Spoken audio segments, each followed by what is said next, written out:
Hey everybody, we're back with more Digital Devil Saga. Playing video games.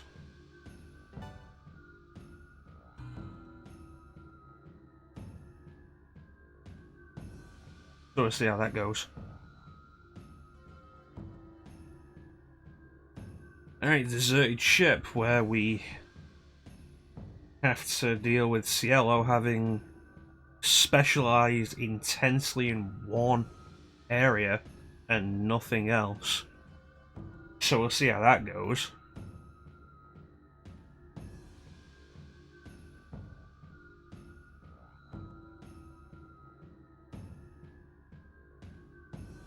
Yeah, I'm concerned it's not going to go well and today will turn into a grinding session.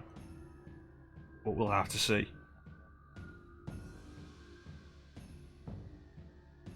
Why doesn't my bot seem to have connected? Let's see this.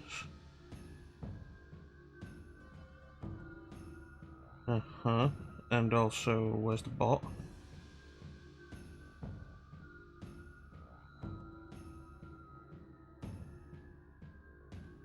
Oh, okay, so it's just visually stupid, but it is there.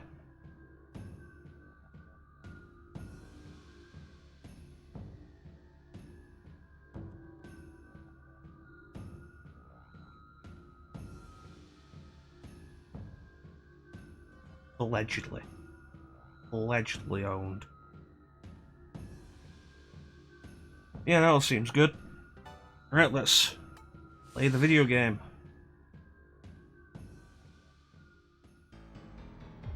Alright.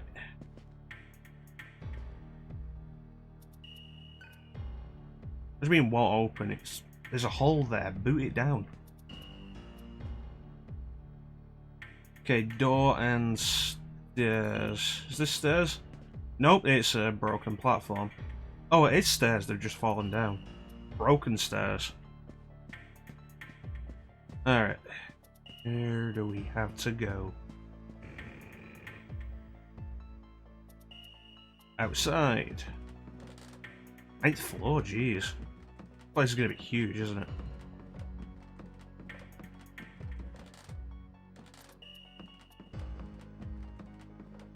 Well, at least there are stairs here, so I can just go and get that without having to go all the way back.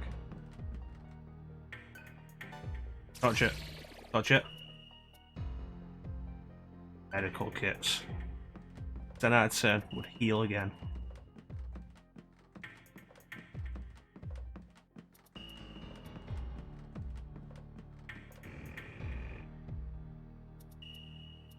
Okay.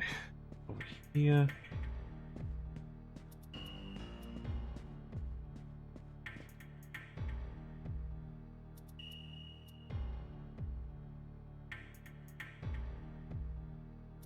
There's gotta be an elevator.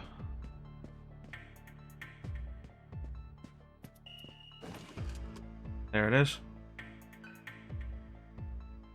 I'm gonna cancel this and see what we can find up here first before we start jumping down to other floors.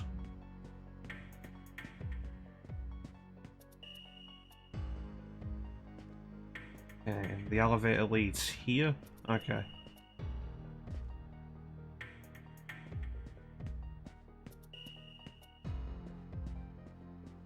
Good to know. Hit that map completion. Oh, we're going to the bottom of the shower. Going down.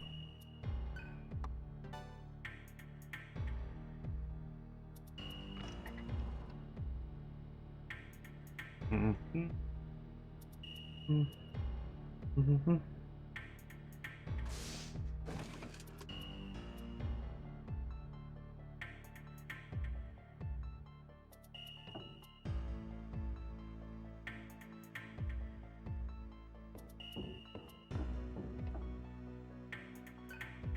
Danger, engine room ahead, employees only. That's gotta be the goal, the engine room.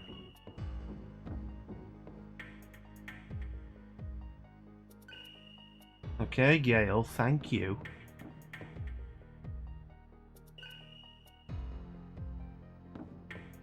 Gale, if you're not going to let me explore, why don't you take over the Embryon? I hit another save point and nothing has happened yet. Probably doesn't bode well.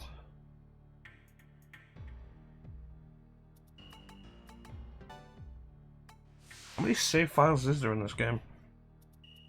I feel like I checked at one point, but I don't remember what the number was. 15? 10.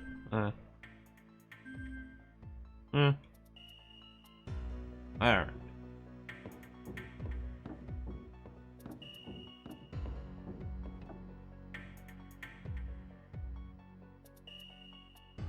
Okay, let's check this door out. There's a big hole. Swear to God, Gale. Talks to me like my fool. You expect me to just know the layout of the ship?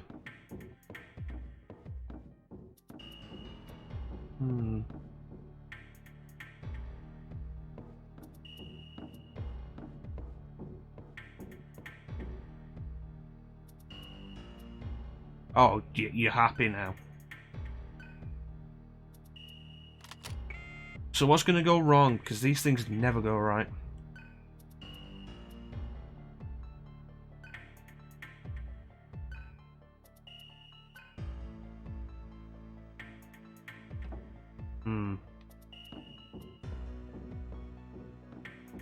Let's start climbing.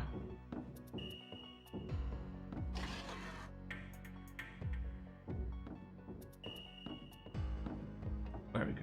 Left. Right.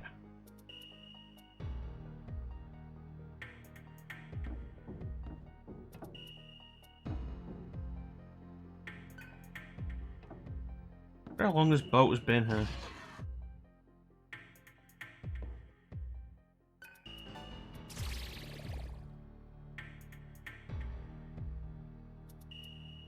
Ooh, hero ration.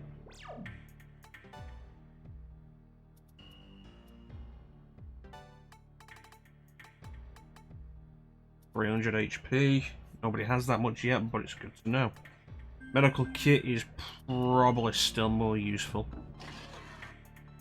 Yeah. There they are! Get them!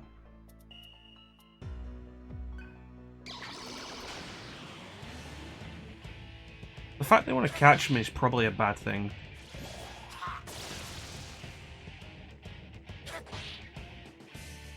I should know what Nagas are weak to, shouldn't I?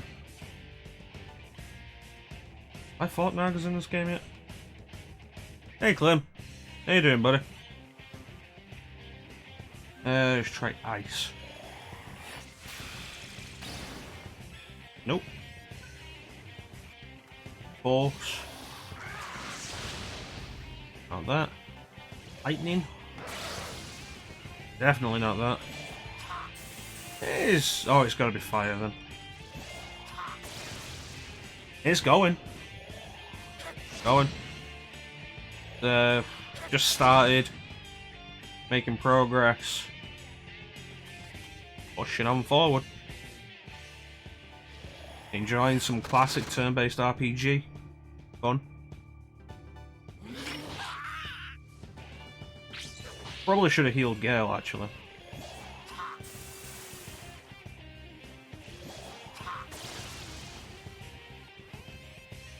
Let me make a note of this here. Naga, fire.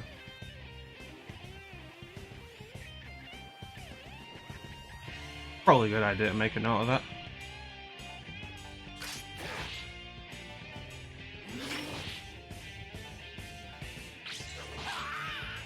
And that's him.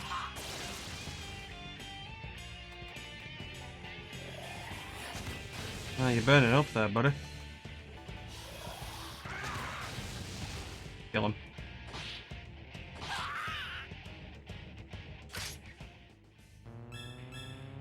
Alright, now I really do need to head to a save point again. Change Ciello's mantra.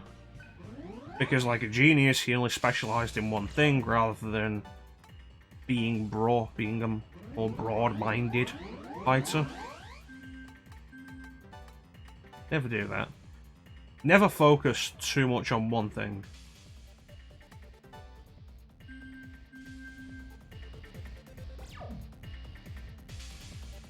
Save points a while back now.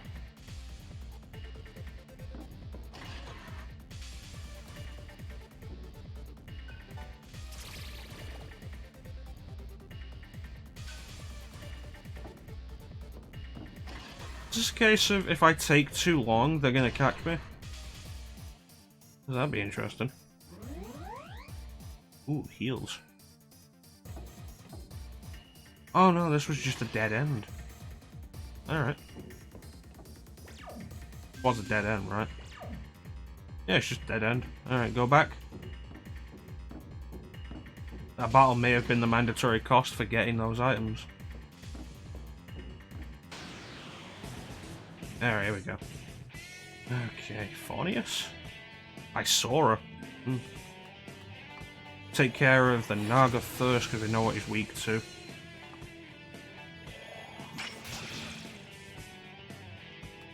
Try Zeo. Nice.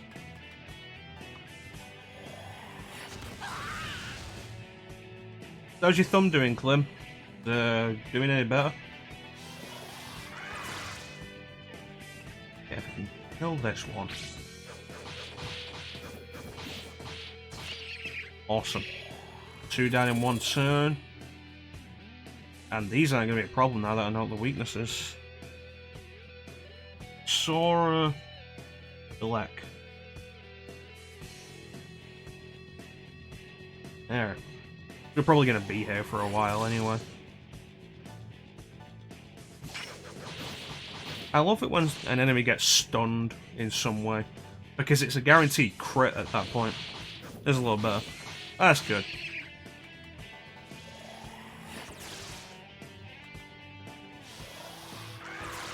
If an enemy gets stunned, the next any physical attack done to them while they're stunned is guaranteed to be a critical.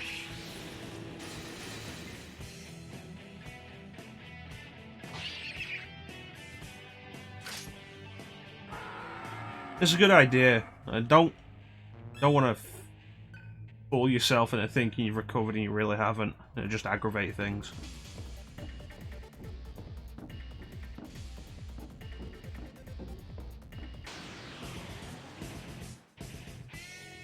Alright. Again.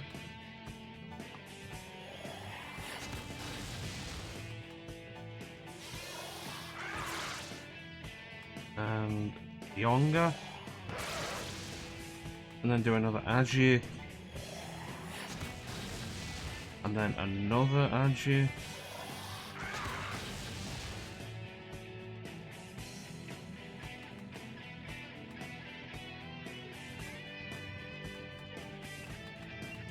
Right, focus on you. Would have liked to have taken 2 down in 1 turn again, but it wasn't in the cards. Well, you know, there's a thing I do in SMT games. God, I wanted Zeo, not that.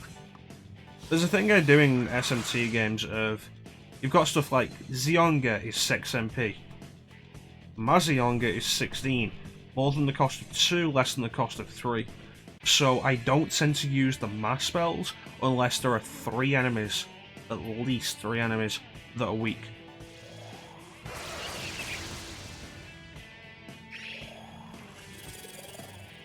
True in all the SMT games, especially Persona.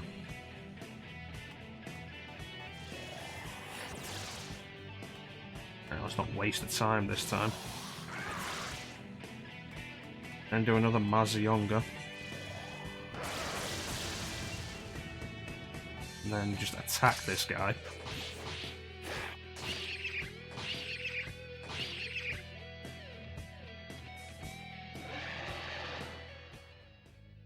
Hey, what's going on Discord?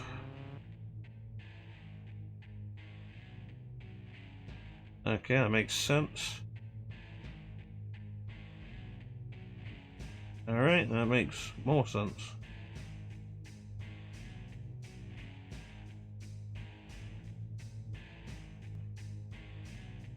Yeah, it's a cost versus effectiveness assessment, very basic. If it'll cost me less to do 3 regular spells, I'll do 3 regular spells. If it costs me more, then I'll do the math. Crossfire!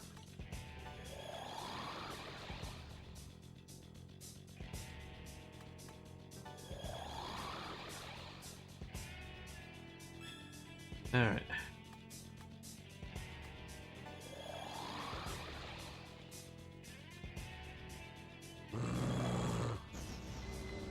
I think it's weird that the end of his wings are hands. Like actual hands. Oh god, not almighty. I hate almighty damage, there's never anything you can do about it. Alright.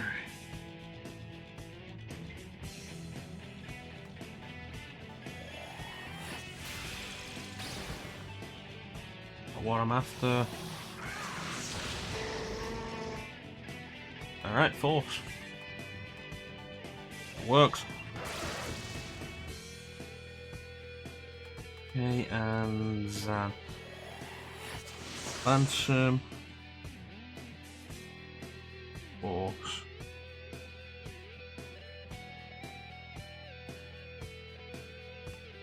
Zan Ma.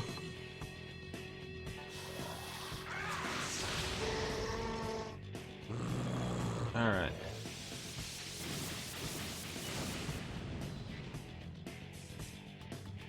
Yeah, if you ever do anything about almighty damage, so it becomes kind of a pain to deal with sometimes.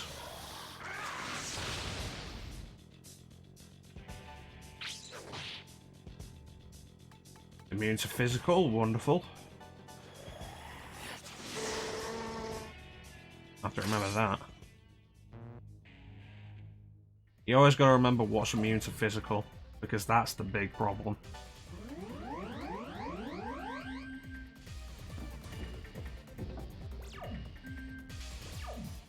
Okay. Change the mantras. Get everything going.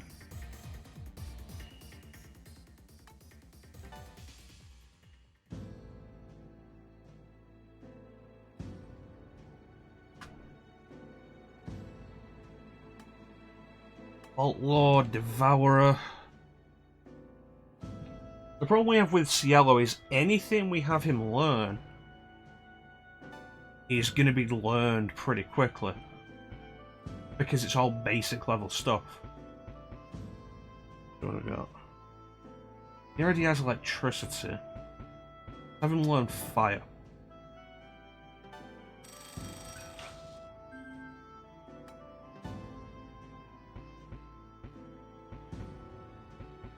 Okay, and learn Earth.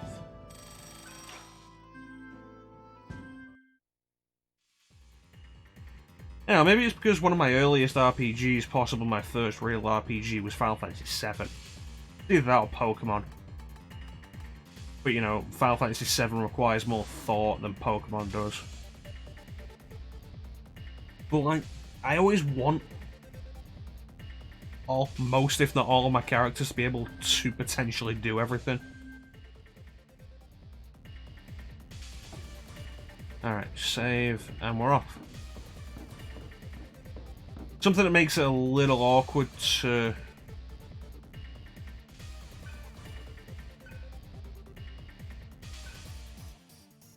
Okay. Makes it a little awkward to go back to earlier Final Fantasies that way. Ooh, life terminal. It's like healing point, but you have to pay for it.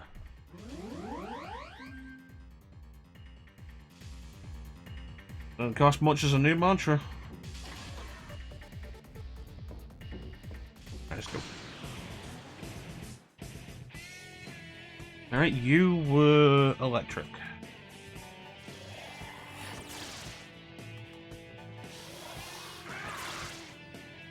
And again. And then just hit him. Yeah, it makes it a little awkward for me to go back to earlier Final Fantasies where everybody had a set role. And thus couldn't do everything, as opposed to Final Fantasy VII.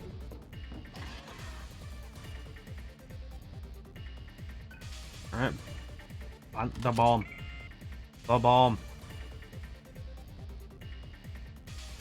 6.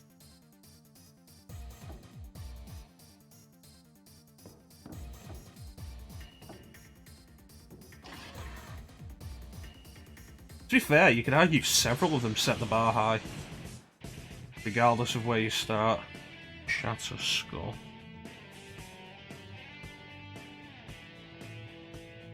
And 9 sets the bar pretty high.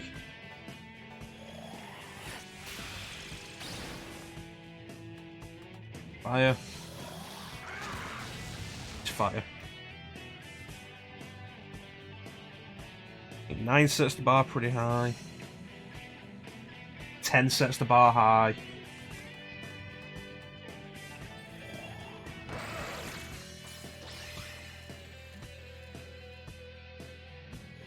Six would set the bar pretty high. 5 would set the bar high. Like there are several that you would say like do set the bar pretty high.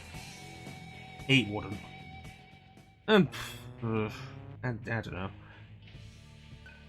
The production value of 8 would.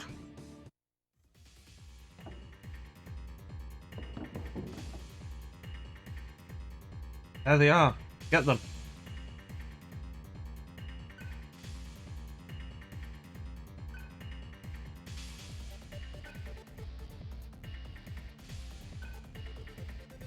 Alright.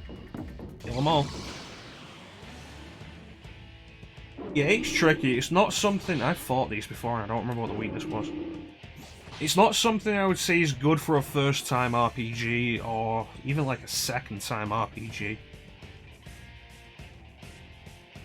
Largely because of the amount of grinding that's required, and people will say that you can alleviate the grinding with Triple Triad.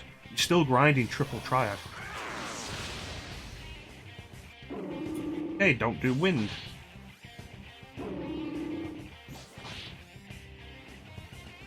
Like, grinding is grinding.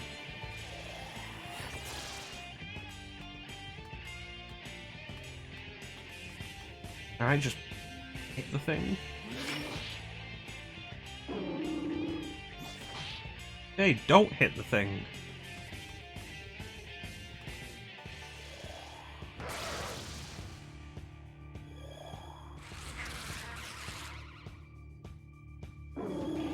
Shit.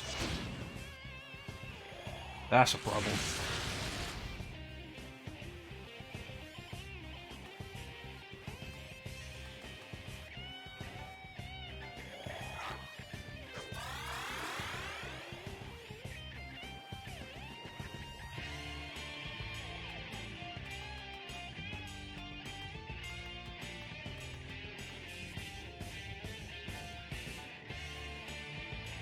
Right.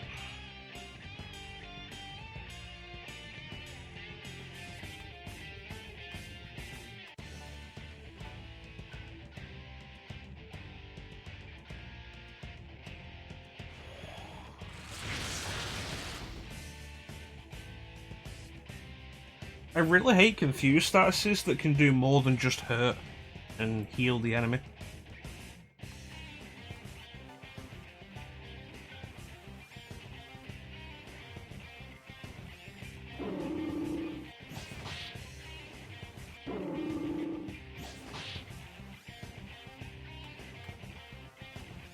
Okay, get back out.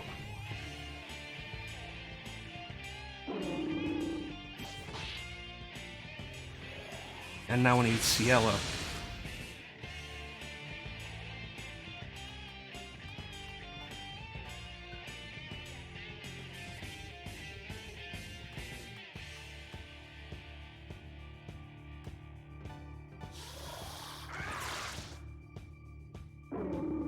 Damn it. It was stunned then as well. Terror? Okay, Earth is the weakness.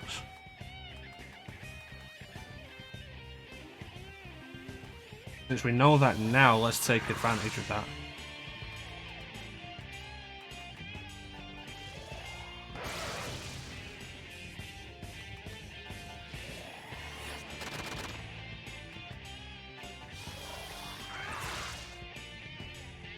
He got stunned on the last one again. Damn it.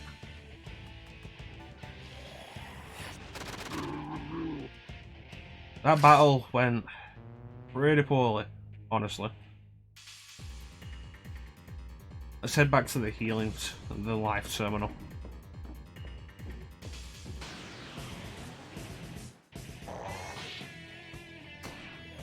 Phantom is force, alright. Okay, never mind.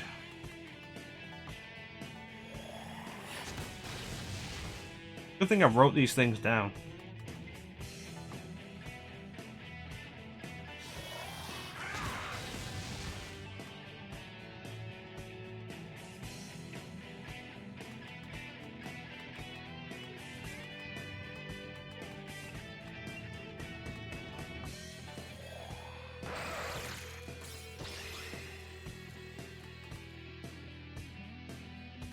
Of course, the really bad news here is that phantoms are immune to physical. It's the problem.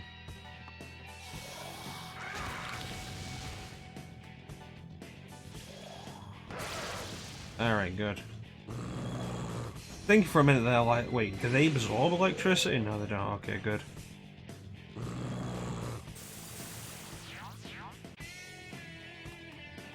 Keeping them with electricity, I guess.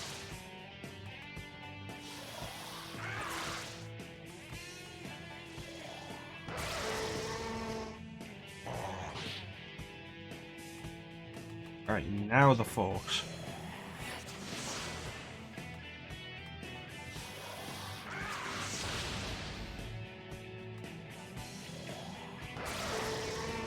Alright.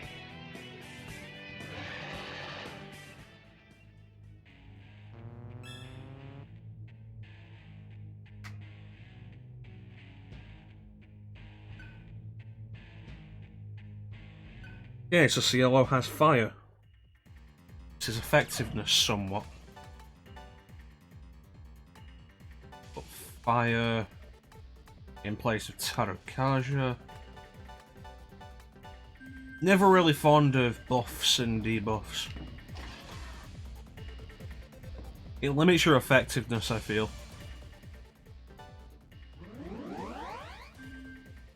I understand why people be into them, not for me.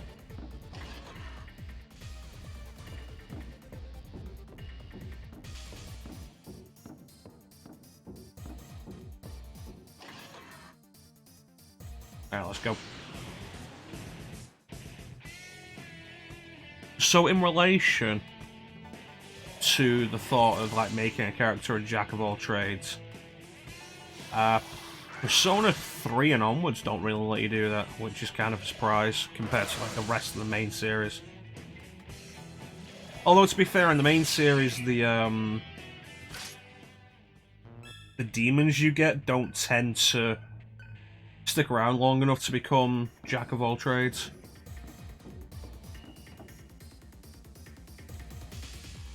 Yeah, let's go this way. This looks like a way forward, and I don't want that.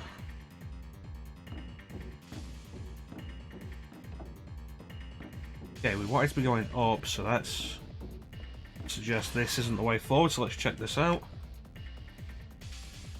Nothing here. Time. Alright, at least we got everybody with fire now. So we can get the Nagas. Look at him spin around.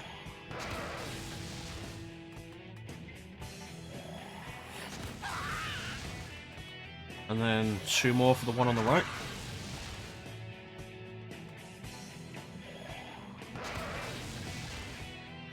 And one for Jenny and the Wimp.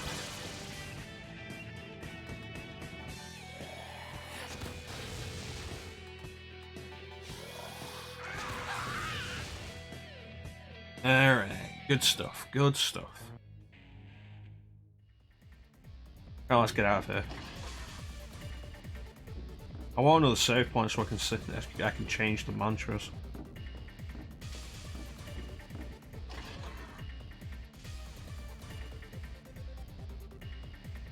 Yeah, we don't want the elevator.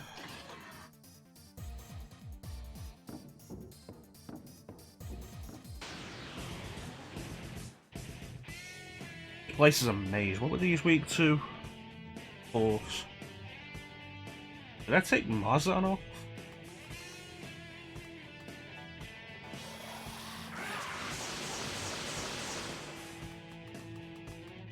Yep. Ooh, Mazan Ma.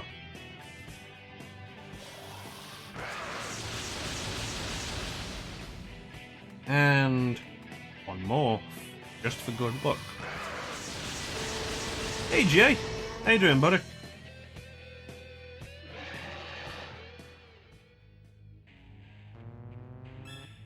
Ah, has everybody mastered the current mantras? Really need to find the save point. Yeah.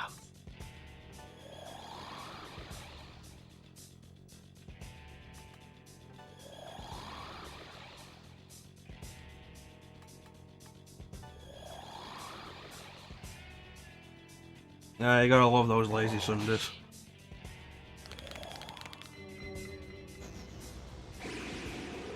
Oh, thank God.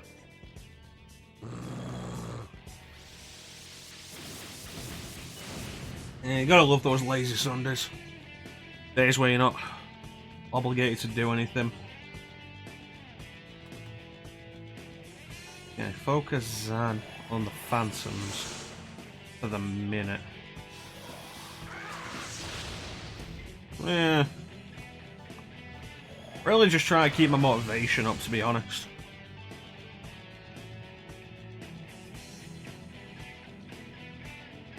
Having trouble really pushing myself into doing stuff. Well, I wasn't gonna miss doing Digital Devil Saga today. Sunday is our day for Digital Devil Saga, and I wanted to do some Digital Devil Saga. It's all on good. I'm not going to use Hammer. I don't think Hammer is worth it. Yeah, it's difficult.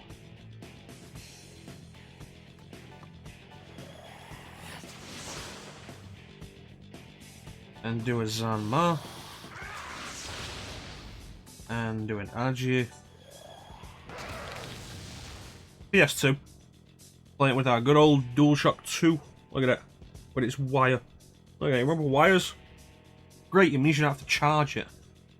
It means the battery isn't going to run out in the middle of a gaming session. You don't have to scramble for a charging cable.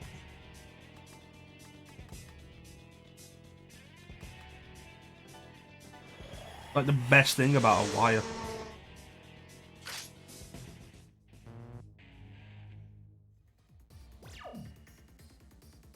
I mean, to be fair though, like wires are the most commonly broken part of a controller. So,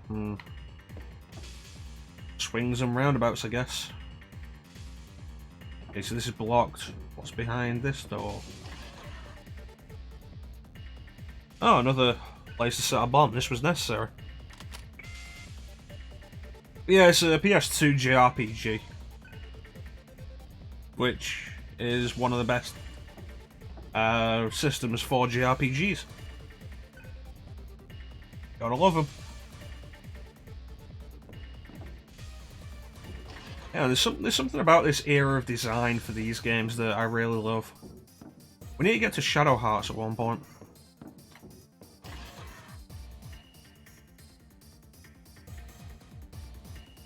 I think with the sticks, it's about what the plastic is made out of. Like the plastic around the analog sticks. The plastic around the analog sticks is raised and stuff. There's a gap between the ball and the actual plastic as well.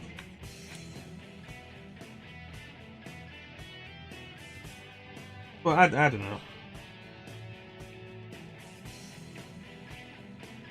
I'll tell you what is a loud controller though, the GameCube controller. It's all about those shoulder triggers. It's like all over the place. I love the GameCube, but those triggers are loud.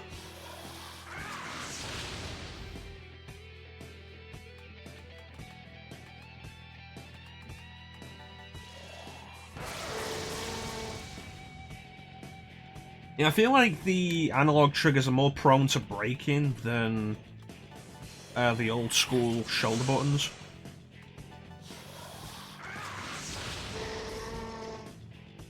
You know, that sounds like the Switch with Joy-Con drift recently.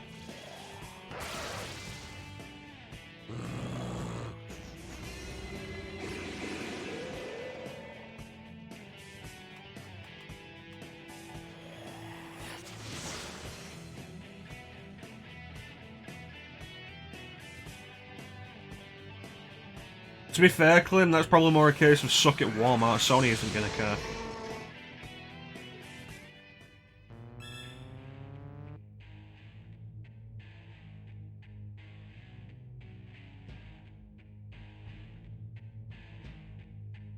It's been a long time since I've sunk any real time into Melee. To be fair, I've not really spent that much time on Ultimate in the past year.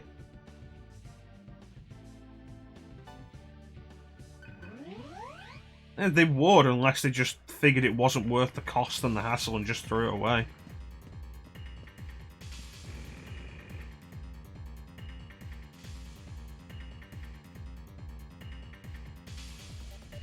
They hadn't wronged you yet.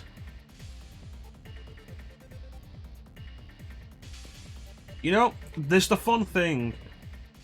I have my Nintendo 6... This room's a dead end. I have my Nintendo 64 hat. And since I got this hat, I haven't played Nintendo 64 on stream at all.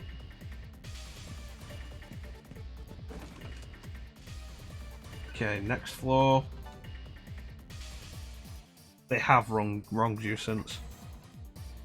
Big sporting goods is something we don't have over here. It's like Walmart owns Asda, which is a supermarket over here, so we technically have Walmart. But they're not as dickish as they are in the US because we have consumer protections and standards.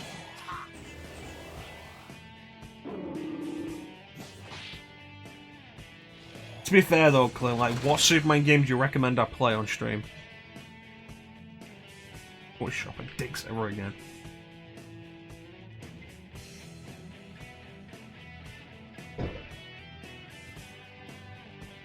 The only time I ever go to like a sporting goods shop is when I'm after new shoes.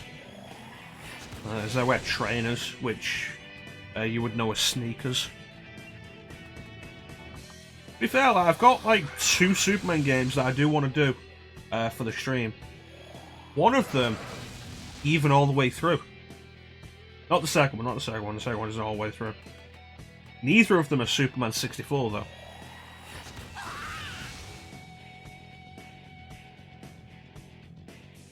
Okay, and you were weak to Earth. What is Sheep Dude weak to? It ain't wind. It ain't electricity.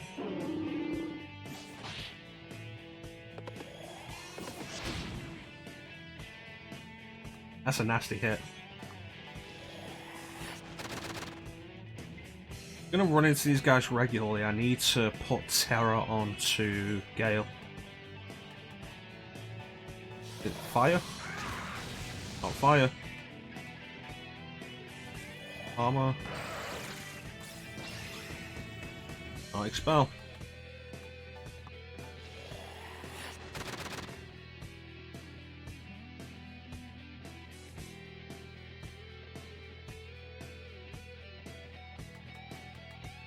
Ice. Not ice.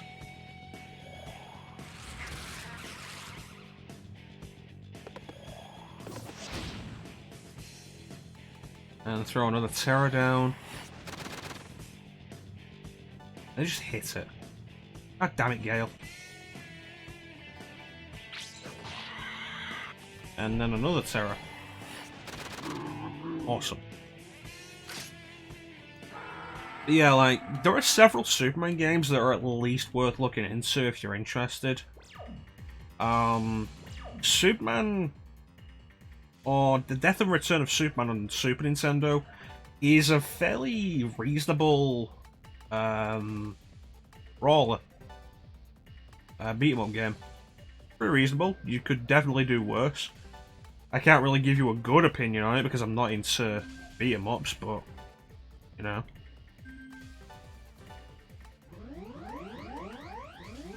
Shadow of Apocalypse. In fact, actually, a little tidbit about Death and Return of Superman, developed by Blizzard. Way back in the day. Shadow of Apocalypse on GameCube, PS2, and Xbox is decent. It's not great, it's decent. Based on the animated series. For some reason, doesn't have the animated series theme. Not really sure why.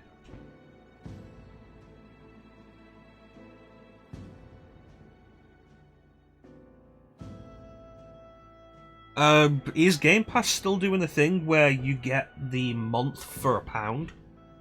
Or is it $1 for you guys? Just like, look into that, because that was the only reason I had Game Pass Ultimate. Oh no, it's fine. It's something to talk about.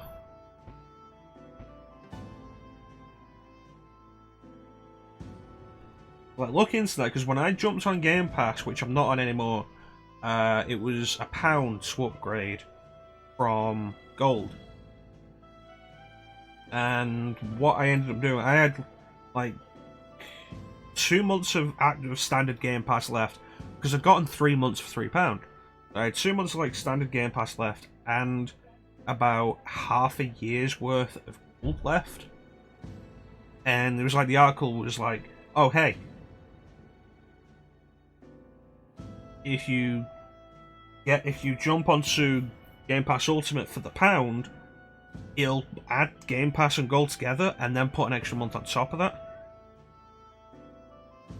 Like, check if that's still what they're doing, and if it is, like, buy some extra Gold and then jump on Game Pass Ultimate for £1. And if it's still what they're doing, then you'll get everything you've got on Gold will be upgraded to Game Pass Ultimate until your Gold runs out, and you'll get an extra month for the £1. Like, just check that's what they're doing there.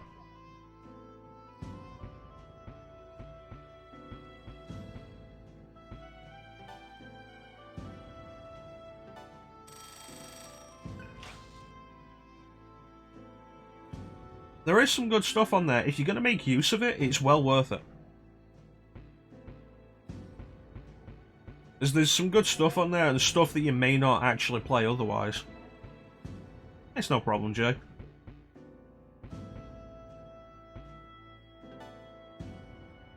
Yeah, no, I want diorama.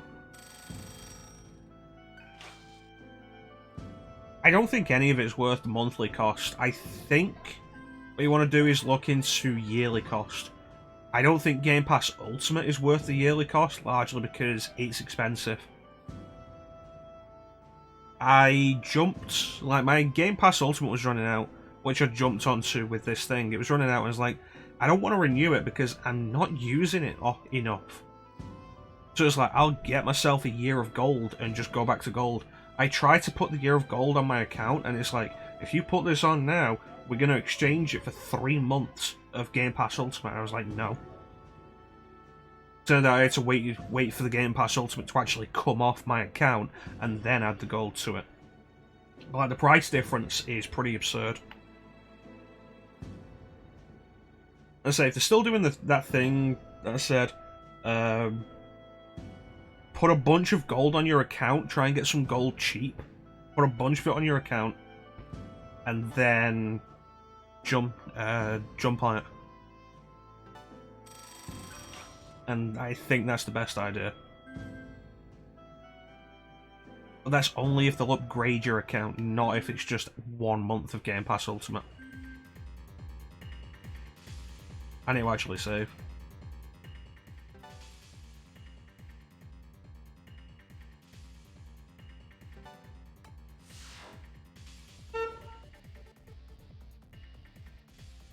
But there is a lot of good stuff there, and they're regularly putting new stuff on. I think Yakuza Kiwami is on there right now, which is worth a look if you've never played any of the Yakuza games. The Kingdom Hearts games. I think all the Final Fantasy games are on there. Every Final Fantasy that's on Xbox, I think, is on there. Everything Microsoft owns, which gives you a good amount of stuff. Did I put Terra on? I think I did. I think I replaced Mudo with it. Yeah, there it is.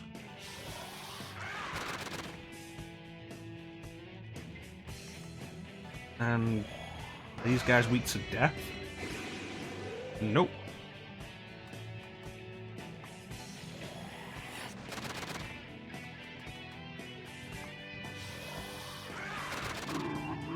Alright, thanks for joining us, Jay. You take care, buddy.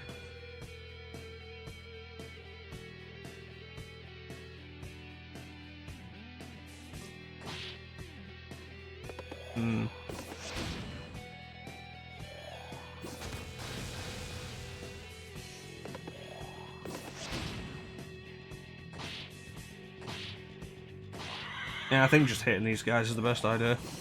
See you later, Jay. Good luck with your Game Pass. Bye.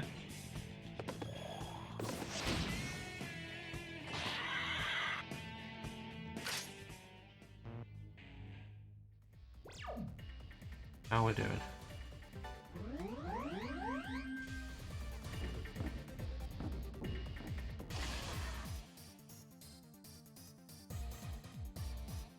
So there's actually, this is something I saw earlier. Still here. There was an article on my phone's Discover stuff. I discovered news stories. It popped up like an hour ago.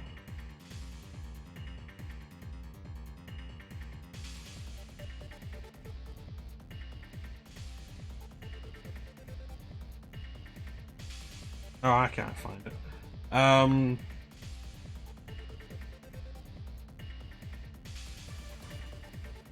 Talking about like, oh, next generation Final Fantasy 16, will it fix the problems of Final Fantasy 15, or like fix the major problem of Final Fantasy 15? It was will it fix the major problem of Final Fantasy 15? And I'm there thinking like, hopefully, because the major problem of Final Fantasy 15 was that it wasn't finished.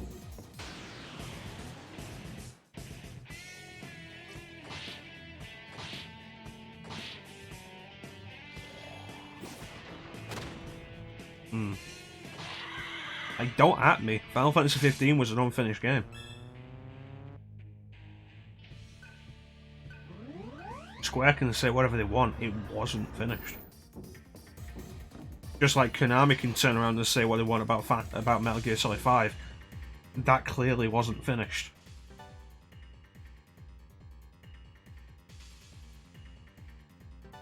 Still don't get why MGS5 got so many 10s.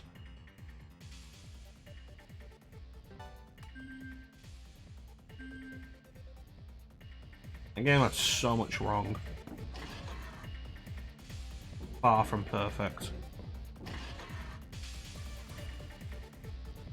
Okay, so I think we have 4 bombs left.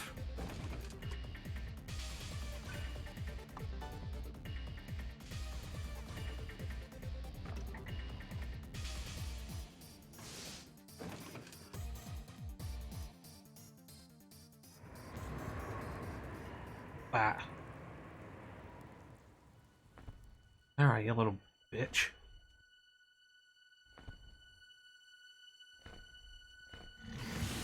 Too bad Sarah isn't here, sucker. Flying can't save your ass in here. There's no escaping this time. Come on, Angela. Ask your idiot friend. He'd do the same thing. Oh, but you'll never see him again. Not after I devour you. Janana was delicious. You're coming. No! You bastard!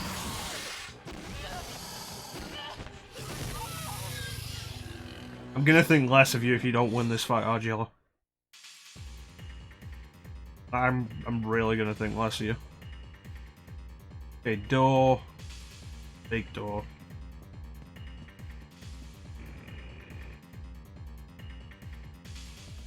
Dead end?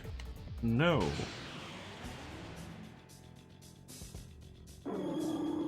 Huh. Nasty.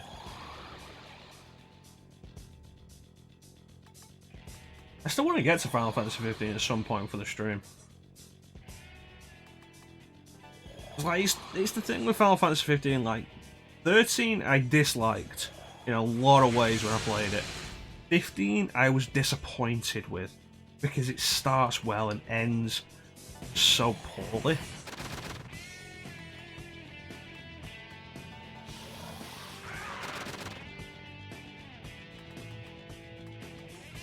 Like, is it worse that a game disappoints you, or that a game's just outright bad? Like, what do you think?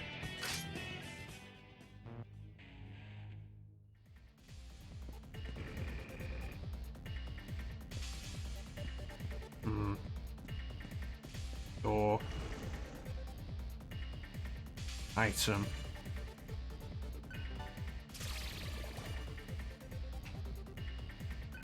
Medkit.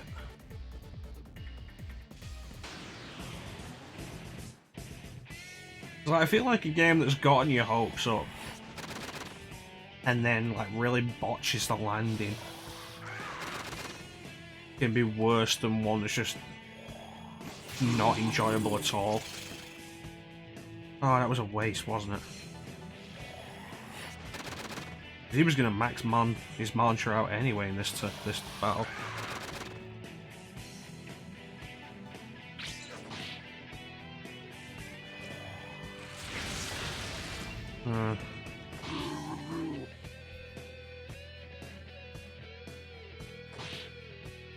Shit, I didn't want that. They really shouldn't keep auto on when reinforcements arrive, because the auto attack may have been great for whatever you just killed. Definitely not a guarantee that it's good for what you're up against now. Well, these guys are weak to force as well.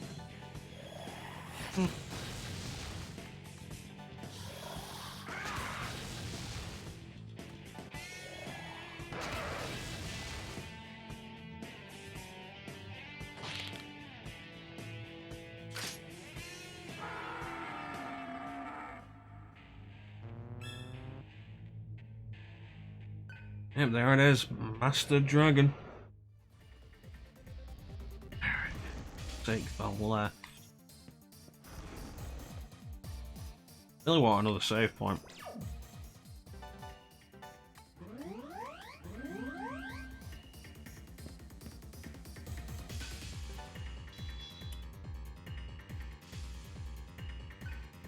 I'm just not happy about all this wasted mantra for Cielo.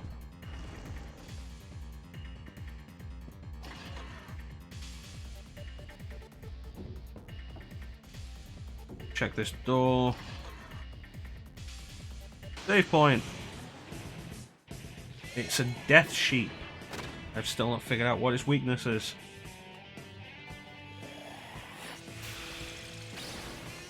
Okay, so not ice.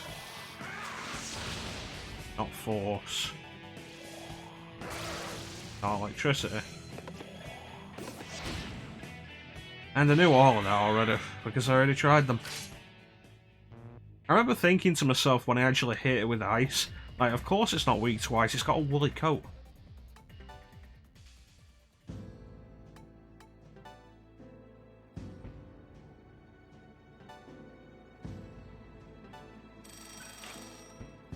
Okay, so put force on Cielo, so Cielo can actually do more.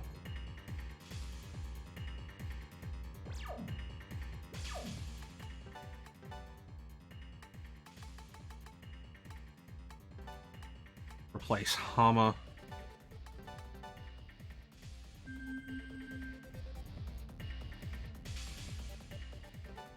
Like, we really want Cielo to be able to contribute to weaknesses.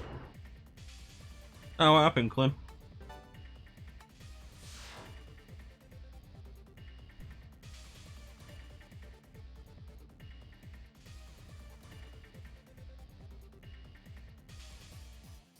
What happened, Clem?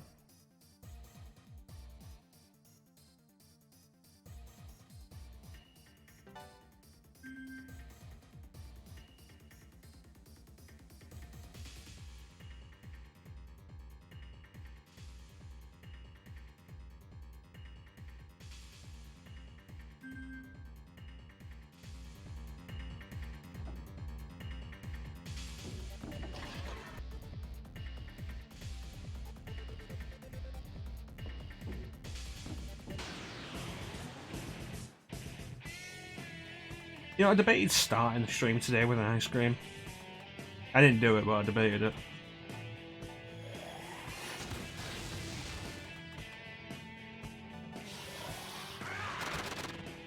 It's Earth, fucking hell.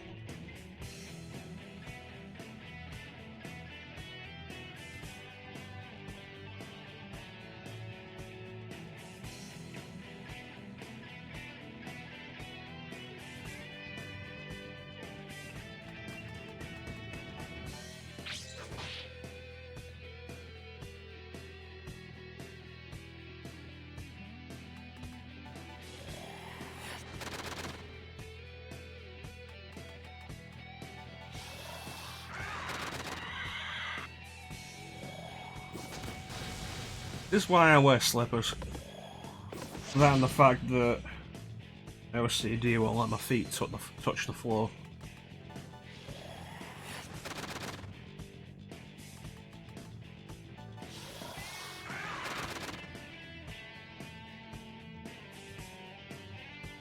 Crazy stuff.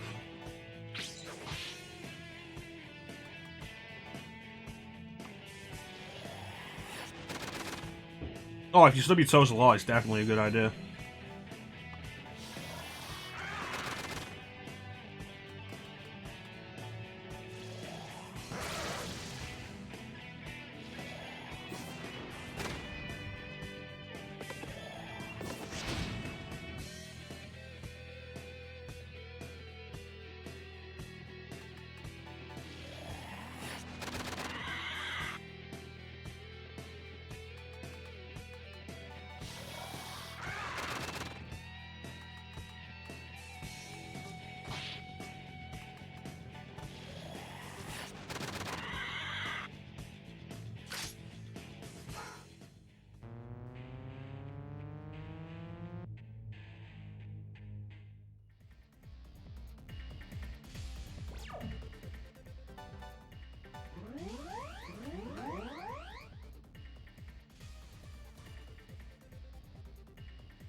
Hmm.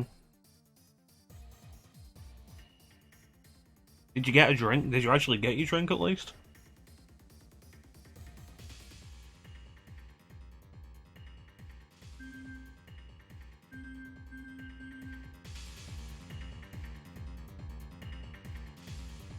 Yeah, I like that the orange is still visible when you do this. You did get a drink. Alright, at least it wasn't a wasted trip then. One battle took Cielo up to half Mantra.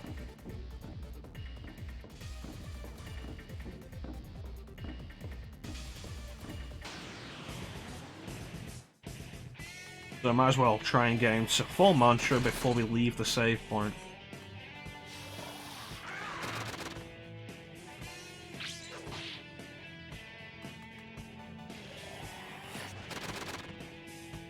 Okay, and again.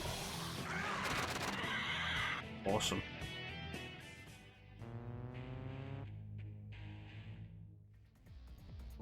More fight.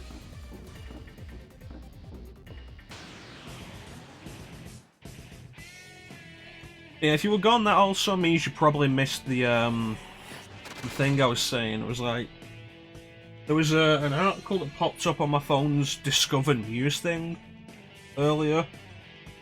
It was all like PS5 and Xbox Series X, Final Fantasy 16. Will it fix Final Fantasy 15's biggest problem?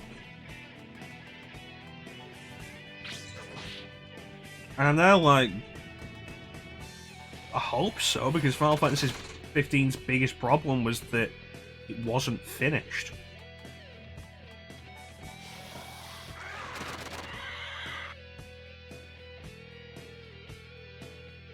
I wouldn't even say phoned in, I'd say just straight up not finished.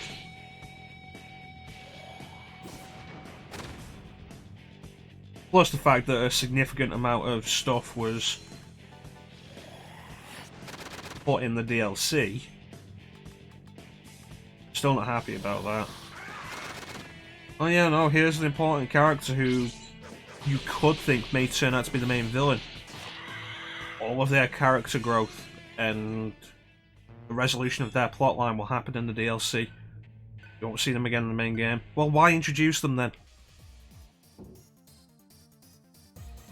It's like, if you want to argue with me that Final Fantasy 15 wasn't unfinished, I would remind you that Final Fantasy 15 launched, and then they were adding story in through updates.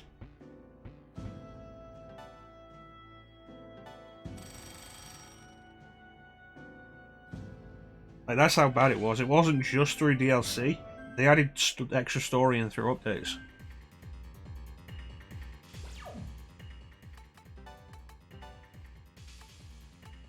So it becomes a case of like, you bought the game day one because you're a big Final Fantasy fan, and then you play through it all. You've missed out on a significant amount of the story because they added more in after it was released.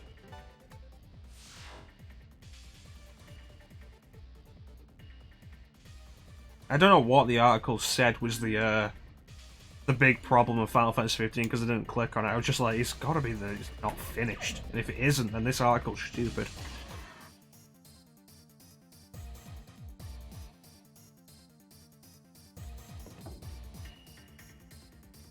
Well, it becomes a thing, like, have you seen 2K has put out the price point for NBA 2K21 for next gen? They're saying it's going to be $70. And they feel like it's worth the value. 2K is like NBA 2K21, $70 for next gen. We feel it's worth the value because of the rising costs of game development. And it's like,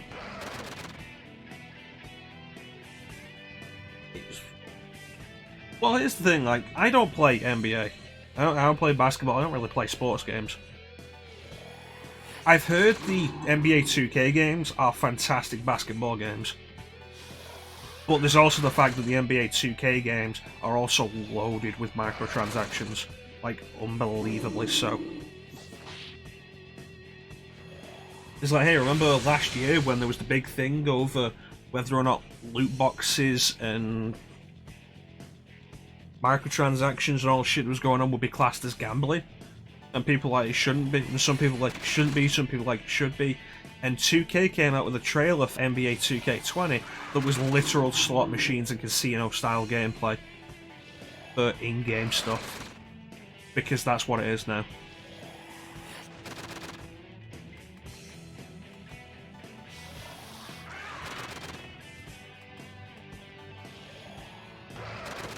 Like actual slot machines. Is unbelievable.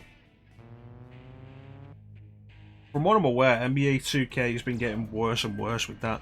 It's been the case for years. The consensus is fantastic basketball game. It's a shame about all the microtransactions. Hopefully they'll tone that down next year. And then every year it's gotten worse. The gameplay is fantastic. There are so many microtransactions.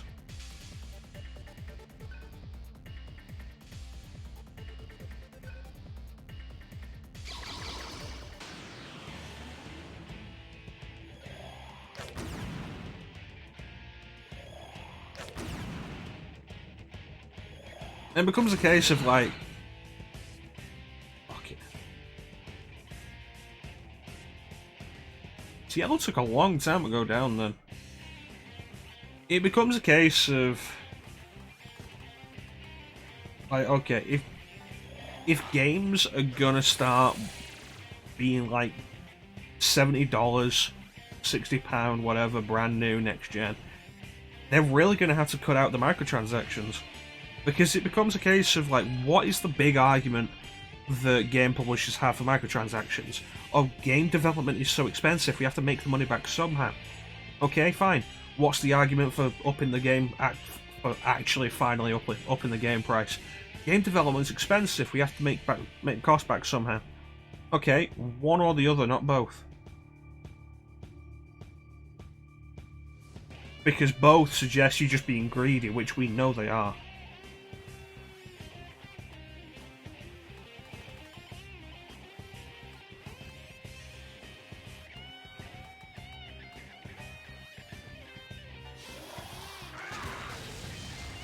There's absolutely no doubt that they are.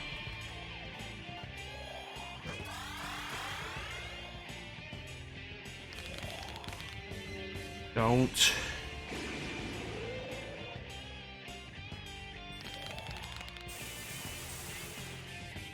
Now, what do you guys think? Don't.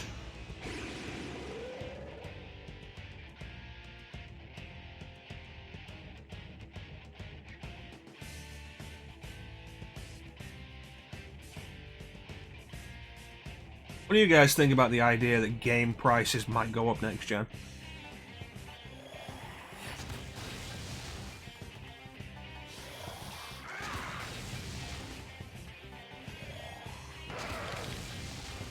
Like, good, bad, will you continue to gain next gen? Will you just wait for regular sales?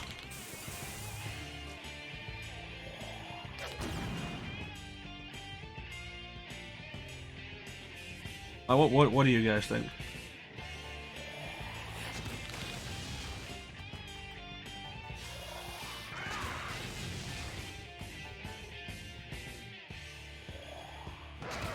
Oh, well, it's been over an hour already, jeez.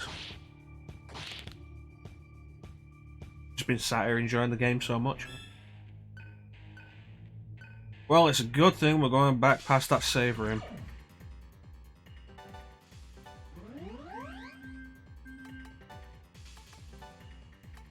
Okay, so we got heal.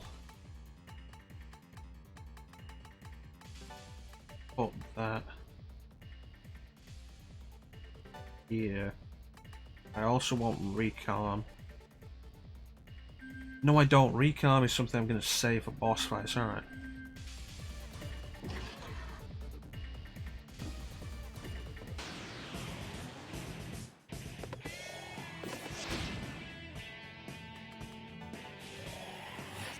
It's like, I'm not entirely sure how I feel.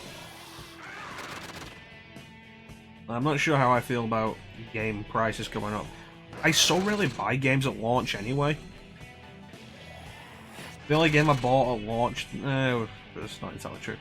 Is I got a pre-ordered Resident Evil 3 remake, but then I also pre-ordered Xenoblade Chronicles. That was on a whim though, that wasn't a normal thing.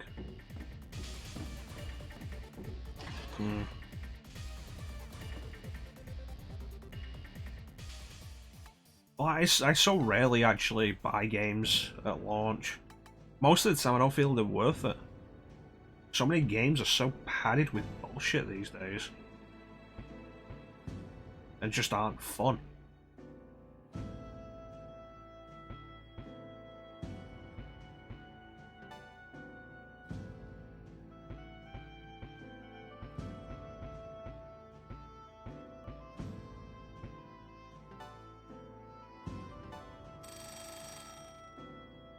It's like, okay, I started Shadow of the Tomb Raider a little while back. And it's like, okay, finally get around to this game, because I bought it and I bought it and I started it, I got it on sale. Okay, finally get around to this thing, finish this trilogy. And I played it for like 4 hours. And it's like, oh great, I guess I didn't get enough of the exact same gameplay from the past 2 games with no real improvements. It's one of those games that's just so loaded with the typical padding that you see all over the place here.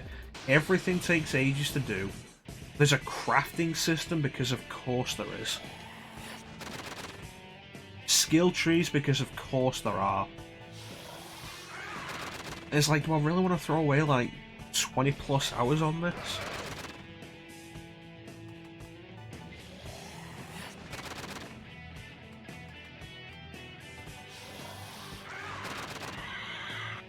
And there's so many games like that. We'll say though, like, in contrast, I bought Time Spinner, a little game called Time Spinner a few weeks back. And I finally started up yesterday, and then I finished it yesterday, and it was fantastic. Like, something like 5-6 hours to get the best ending. It's a Metroidvania game. It was fantastic, and I would go through it again. It didn't waste my time. It didn't pad itself, didn't drag itself out. It had a good story with some really solid gameplay, and I enjoyed every minute of it.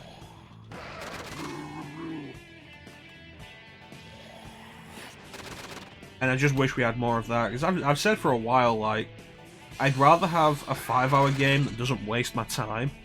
I'd rather have a 5-hour game that is good all the way through than a 20-hour game where I spend 15 hours of it bored.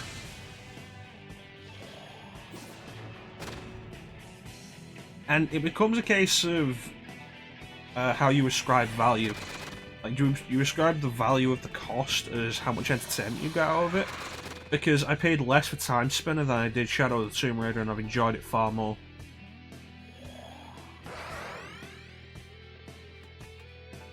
I recommend Time Spinner. Look into it. Time Spinner is really good. Very Castlevania-y. Like, in a lot of ways, but not in its story. Like, its story isn't ripping off Castlevania. It's not in a big castle. It feels like it's trying to follow a Castlevania idea without being a Castlevania idea. It looks great, it plays great, it sounds great. There's a lot of visual interface elements that look like Castlevania. And it's really good. Enjoyed it, I thought it was fantastic.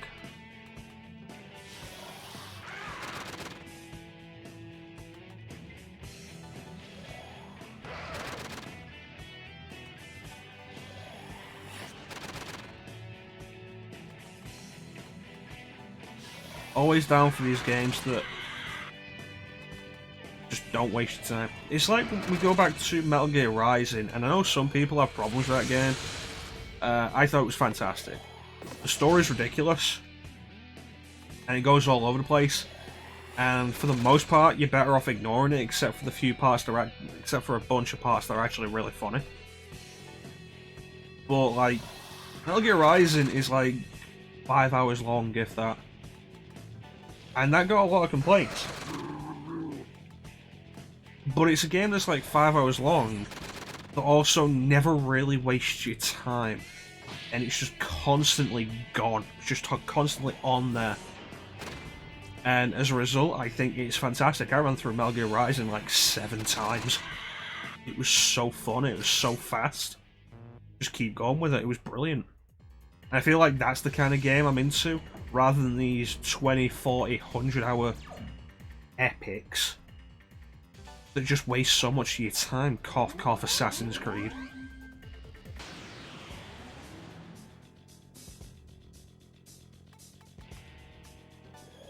And at that point, I think it is a case of like ascribed value. Because I would say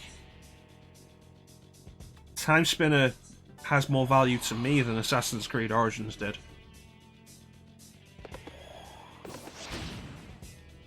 At no point during the playthrough of Time Spinner did I think, I want to stop playing this now because I'm bored. As opposed to Assassin's Creed, where 2 hours in, I wanted to stop playing it because I was bored. And then I stopped playing it and I felt a lot better.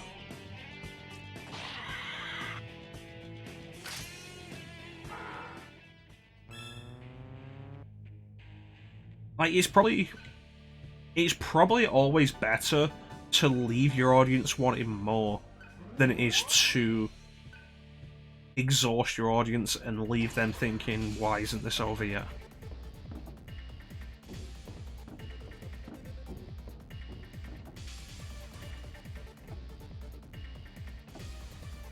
I mean, I say that as who I am. A guy with kind of weird tastes. Like, unique tastes. I like what I like. I'll make no apologies for that.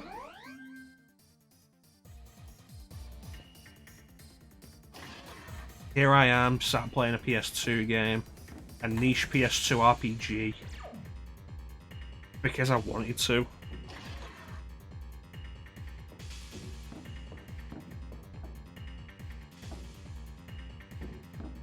Is the way forward or not?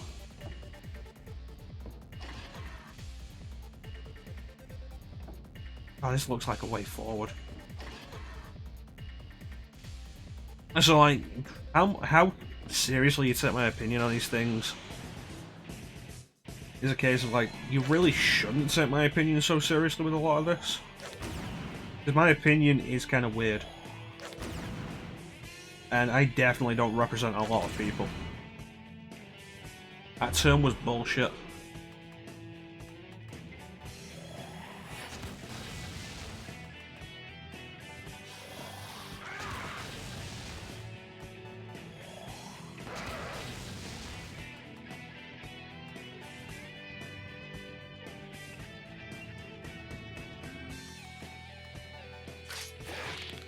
Yeah, definitely doing more damage that way.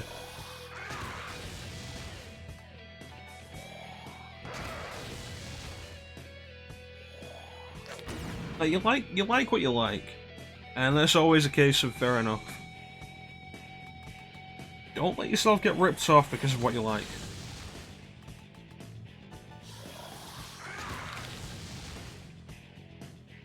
And I feel like that's precisely what the game industry is trying to do, I guess.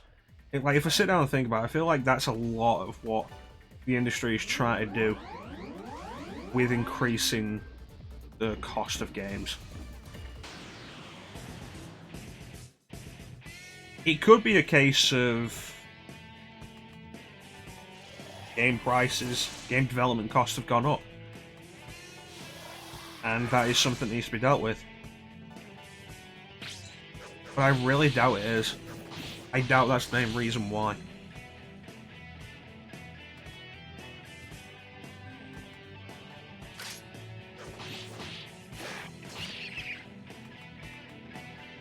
Because publishers are always looking to rip you off. Look at basically the way the industry has evolved over the last 10 years.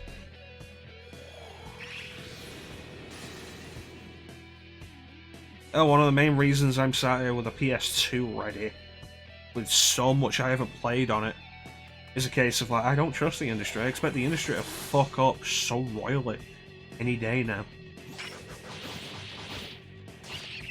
That the current generation will just stop.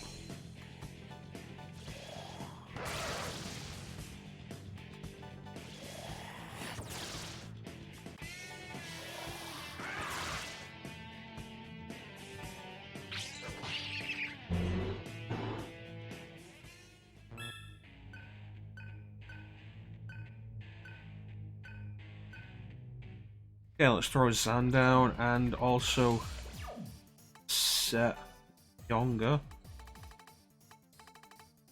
You could argue a bunch of things, like thinking too much about a lot of this. I'm entitled. Yeah, who knows? But, like, look at the industry. The industry is a mess, and it's so full of money grubbing bullshit.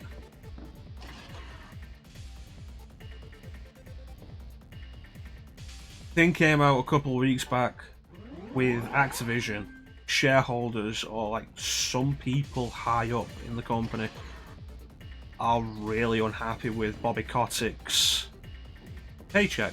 Bobby Kotick being the CEO. Bobby Kotick is probably... Yeah, no, I did need to go down. This was a good idea coming back. Bobby Kotick probably makes more money than anybody else in the games industry. Why? He's not a game developer. He doesn't... He's not like someone like Iwata who started out developing games and worked his way up in the ranks.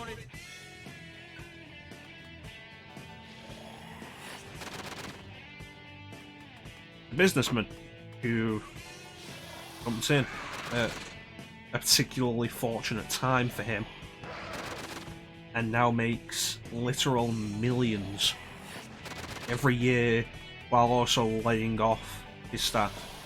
Let's not forget, I think it was the start of this year, Activision Blizzard reports record-breaking profits, the best year they've ever had, and then lays off 800 people.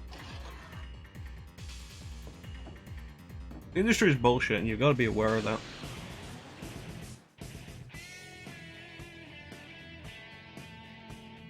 And I suppose the case is, like, I'd be way more... Like, we go back to the original point that we've kind of gone away from.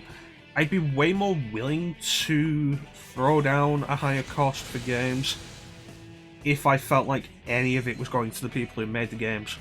As opposed to the case, as is usually what happens, of... the people who made the games are being thrown away once the game they're working on is done.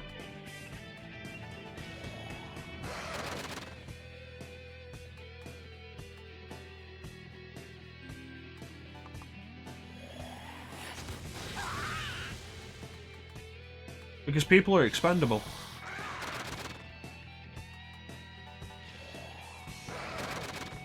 I don't want to line Bobby Kotick's pockets any more than they already are.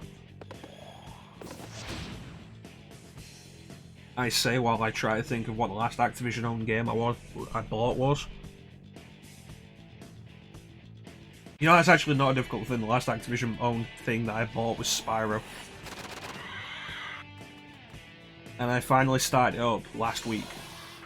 I bought Spyro Reignited Trilogy on Switch, and I started it up last week, and one thing that really pissed me off was to start this single-player game that doesn't connect to the internet. I have to agree to their privacy policy and their license agreement. And if I don't agree to it, I'm not allowed to pay the game. I'm not allowed to play the game that I have bought. I have paid money for, and that to me is bullshit. And it's not even the first game I've seen that happen with. Katamari Damacy Reroll did the same thing, and that was fucking bullshit. Because it all boils down to the idea of you don't own what you buy anymore. That's the push, that's the idea. They want to be able to take it away from you. Because if they can take it away from you, they can resell it to you.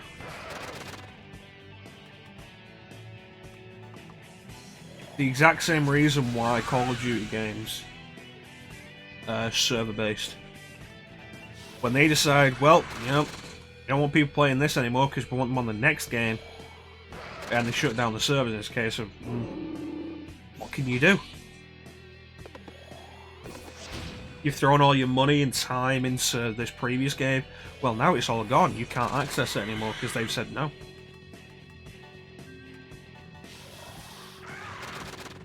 Remember when gaming was fun?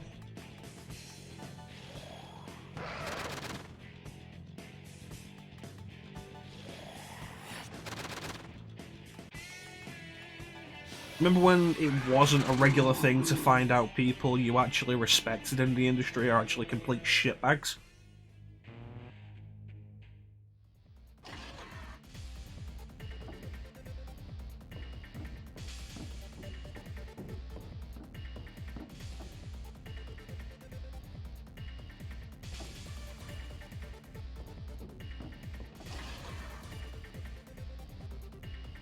Well, that looks like a way forward.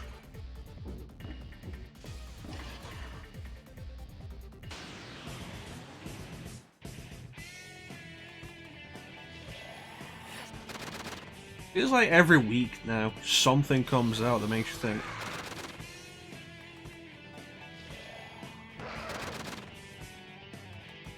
used to just enjoy games.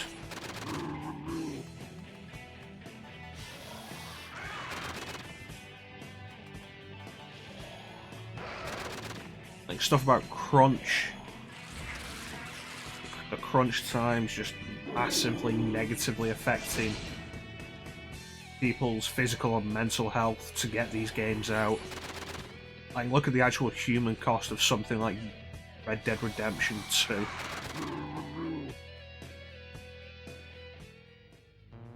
And the company's trying to put this nice, clean, friendly spin on crunch.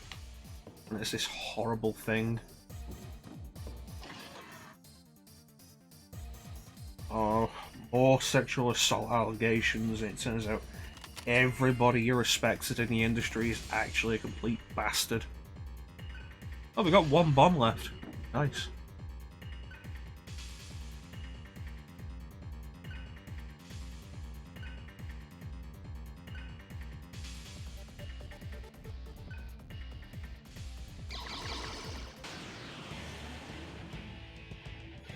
Oh, you're new.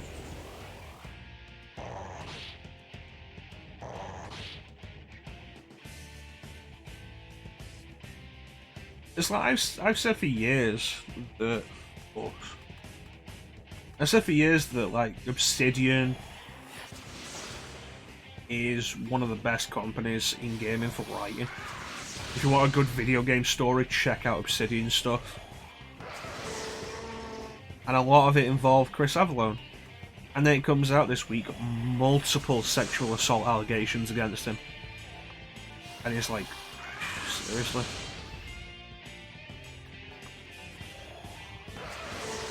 Great, another person that you actually respected the talents of is a piece of shit.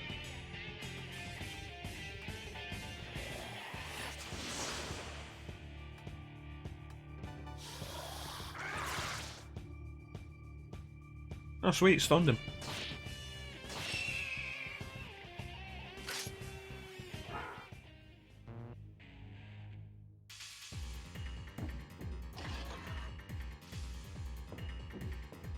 What is the human cost of these games?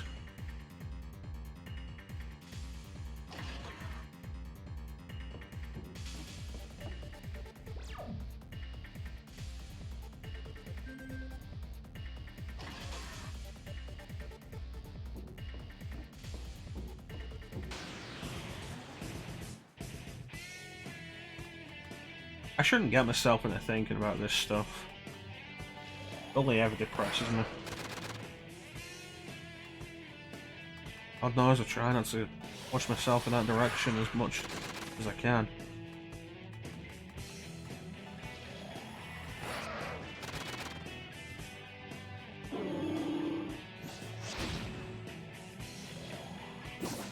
Probably should have just focused 6 attacks on one enemy, shouldn't I?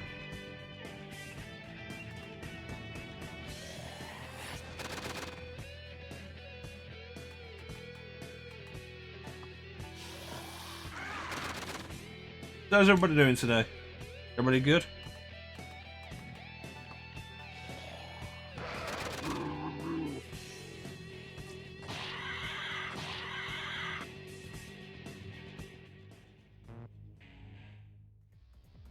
If I another save point and change mantras again. Couldn't think of the word then.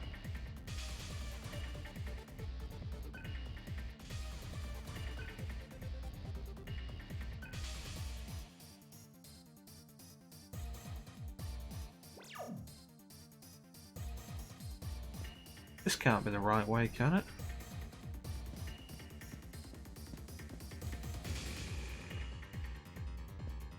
Oh, there's a save point. Nice.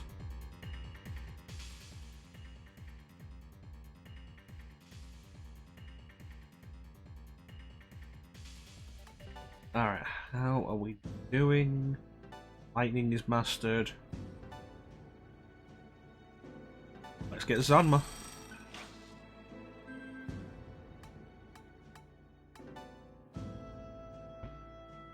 Earth magic.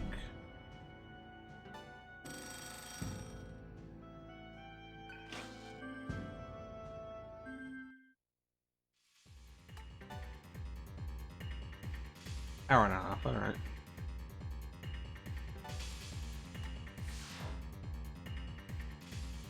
Really do enjoy these games. It's such a shame that how many Mecha-10 games are there on PS2? Like Lucifer's Call, Digital Devil Saga 2, Devil Summoner 2, Persona 3 FES. We can't count Persona 4 now because Persona 4 Golden came out on PC, which is good. So like six. Shin Megami Tensei games, counting Persona 3 FES, not available.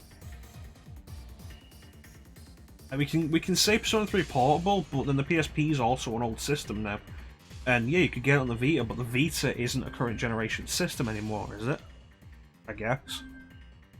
And it's like at least 5, probably 6, you could argue. Really good Shin Megami Tensei games, not available anywhere else. So many people can't play these because how many people are willing to go out? How many people are able to go out and get a PS2 and then find a copy of these games? Like, we looked into it a little while back, and these games are expensive now, weirdly. They jumped right up in price.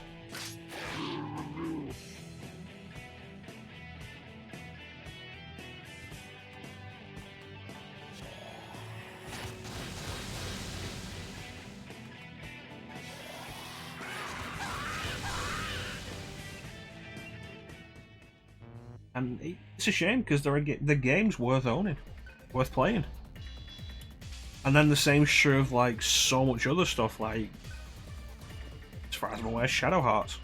Bane will justify Shadow Hearts till the end of time. Rogue Galaxy is on PS4, which is nice. Star Ocean Till the End of Time is on PS4, which is nice.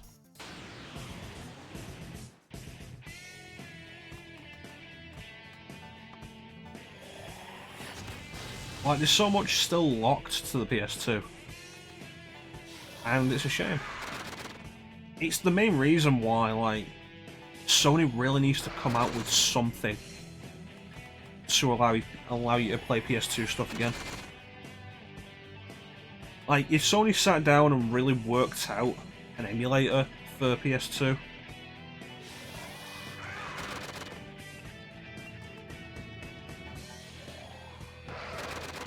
like, Sony did something. Like, if there were actually more PS2 classics on PS4. Or if Sony did what Microsoft had done with their backwards compatibility and you can download or you can put physical discs in. Great. Because there's so much worth having. Shit. I didn't see what the void was that they put up.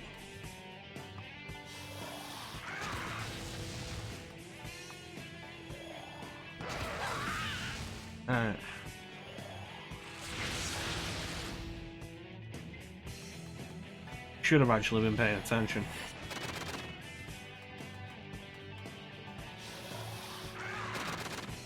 Sat in, not paying attention to the game I'm supposed to be playing.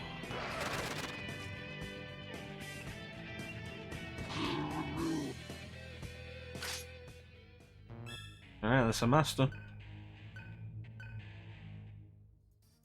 And diorama?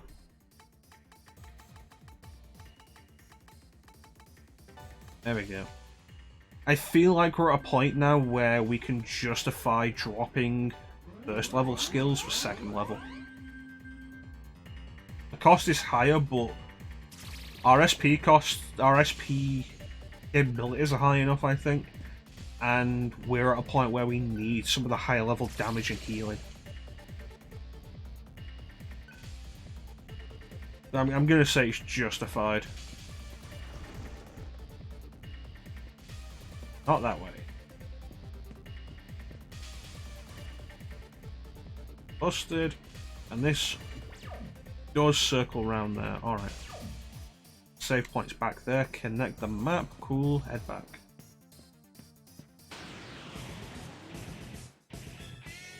You know what I should do? I should check out the poll, because I haven't looked at the poll lately for August. The August Marathon.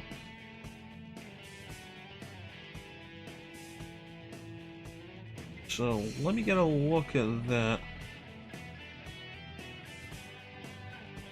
While I also throw some terrors down.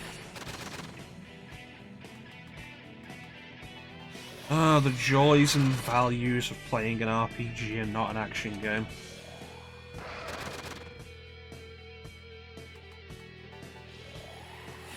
August Marathon.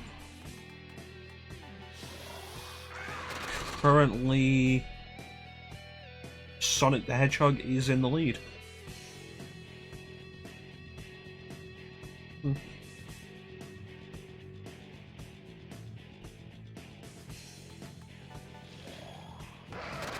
And we are coming up to August as well, shit. So I'm gonna have to think about the Sonic games I'm actually gonna do for that.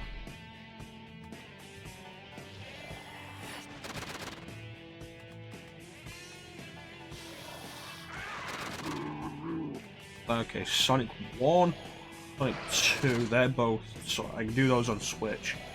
Sonic CD I have on Xbox One via backwards compatibility. Sonic 3 and Knuckles is the trick, because Sonic 3 and Knuckles hasn't been officially sold in any regard since... Like, you can get Sonic 3 and you can get Sonic and Knuckles on the Sega Mega Drive collection from last generation, which I do have, but it doesn't have the lock-on, which is bullshit. So it's like, okay, where do we go? I have the Mega Collection, Sonic Mega Collection, we could do it on there. Or we could do the Sonic 3 Complete ROM hack. Electric, alright. Which could work.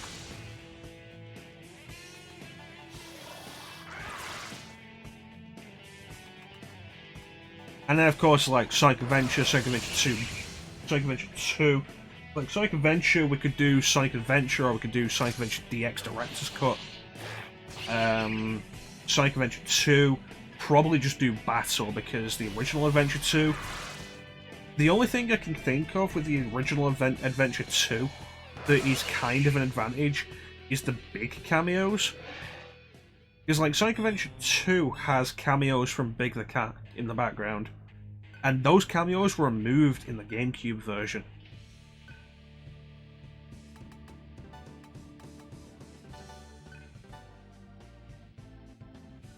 They were put back in the HD version, but the HD versions have sound issues. I'll go with lower visual quality if it means everything fits together better. And then, like, probably Sonic Heroes, maybe, but the thing with Sonic Heroes is you have to do it 4 times. And get all the Chaos Emeralds.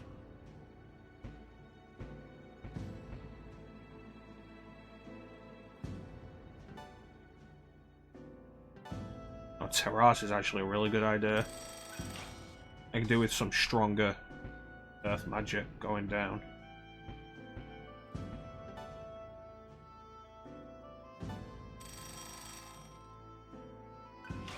Alright.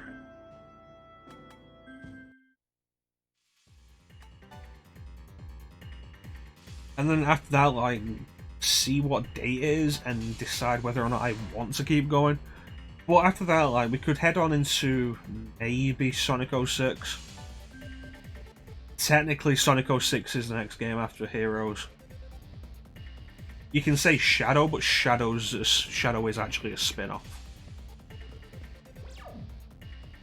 Okay, so we went all the way around this floor, and we have fully done it, which means next we go upstairs. What if I go... Oh, the elevator's busted. I was gonna say, like, what if we sneak through the elevator and come out and surprise them?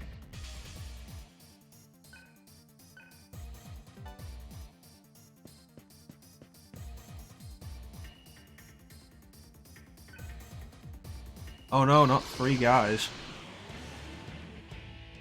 Oh shit, not 3 Onis.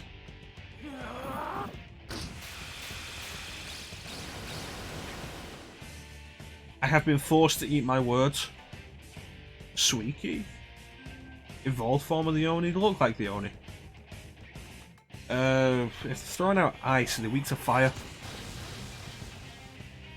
10 out of 10. Would set on fire again.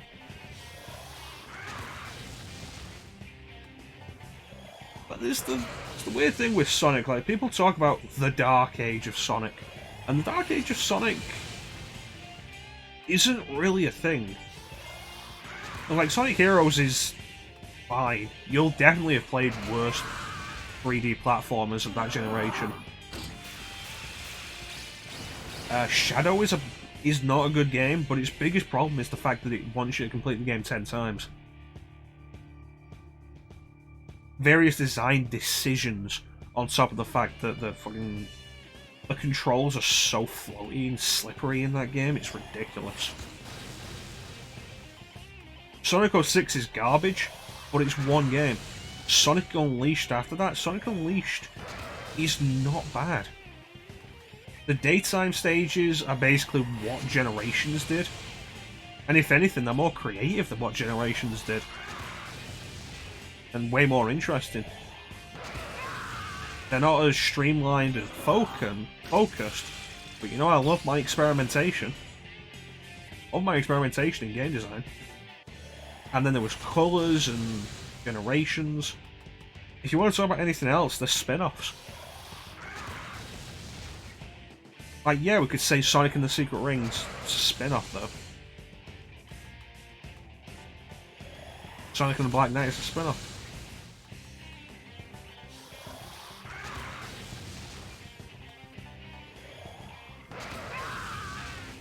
I'd say we're at the point now where there's like, you have to argue that Sonic Mania is also a spin-off, not part of the main series. It's a side game. It's that way, definitely. And, like, okay, if we count it from just the main series, Sonic has had more bad games in a row now than he has before. With Forces and Lost World. But then again, Lost World also isn't awful, it's just not great.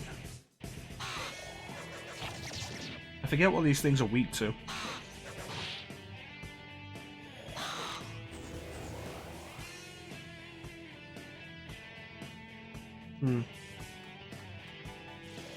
It's lightning. It is lightning. Awesome. And that means we can throw out a Mazionga. And then another Zionga. And a Zeo. And then another Mazionga.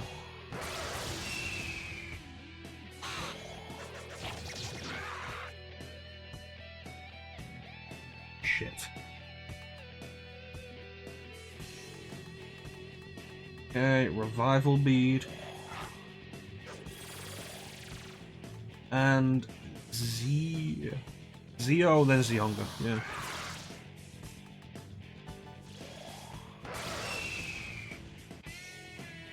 Oh, thank God there weren't any reinforcements. Yeah. That got close, that death blow almost wiped us out.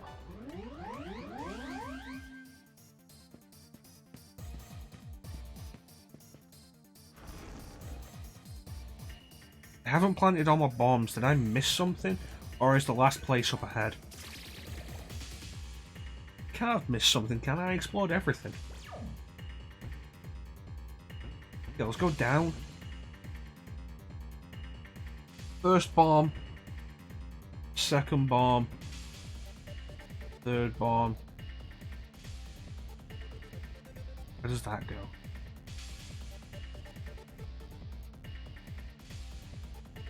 Shit, is that it? Fourth. Fifth. Sixth. Seventh.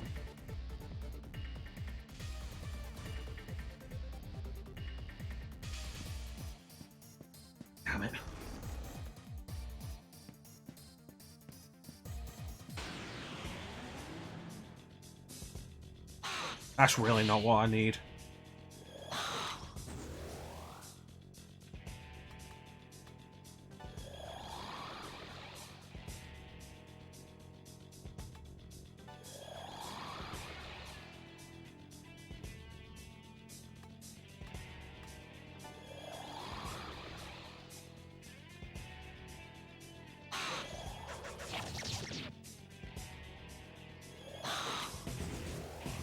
Alright.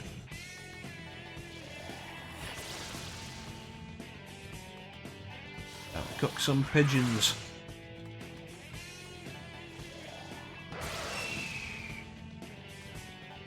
Right, so a single sweep takes care of it all.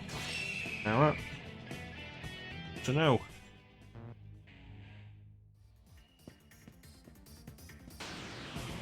Okay, you asked for it.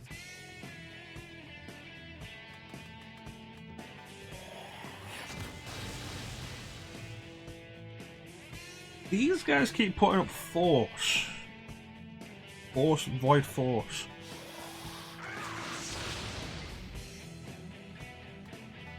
That makes that doubly weird because they're not weak to force.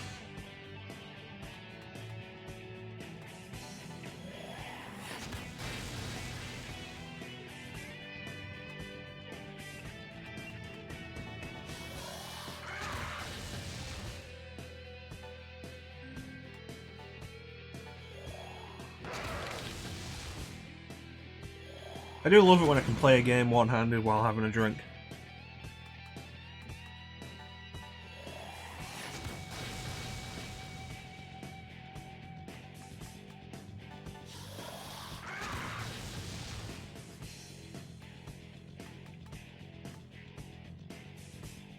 I mean, admittedly, it's not ideal for that hand to be the left hand. Because that means the ones handling the D-pad, which is stiffer than the face buttons, is pinky finger.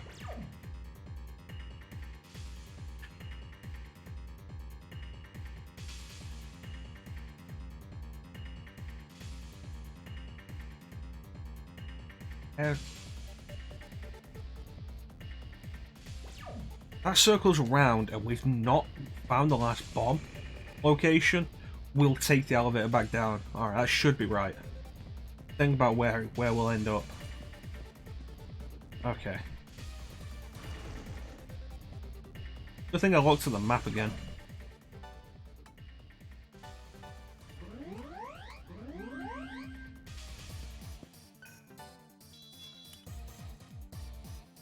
Right.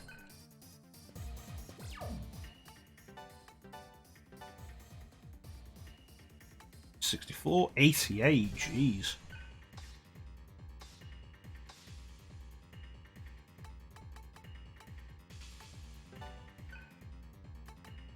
Okay, and 56, put that on to Cielo.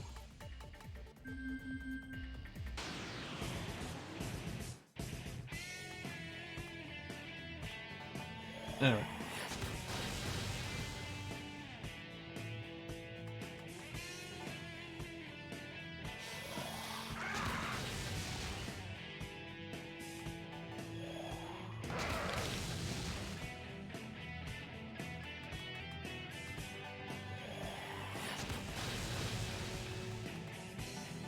So we could be fancying trying to take all three out in one before we end the turn. Or we can just focus on hitting each one as it comes. And guarantee two being taken out.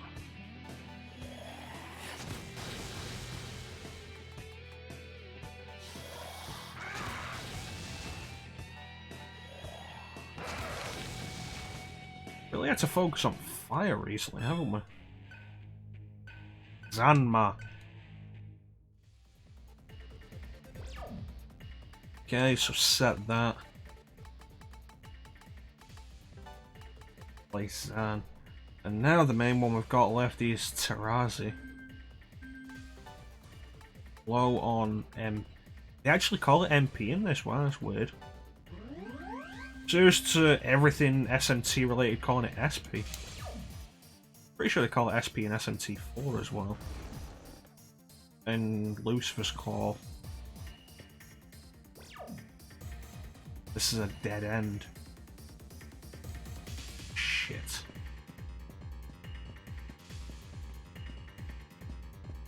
Those gotta come out somewhere though. And this is the reason we want Terasi.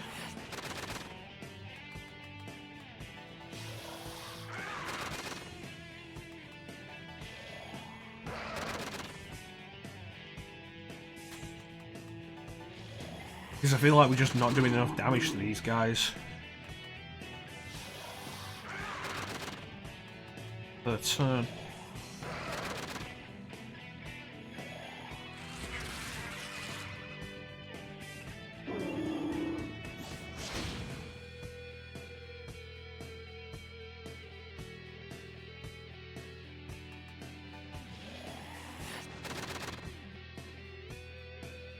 I think that's Panic.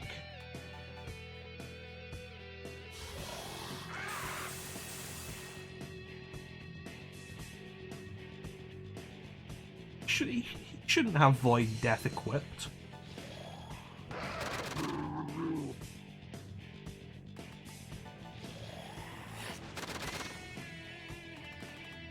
He does. I think I saw that out.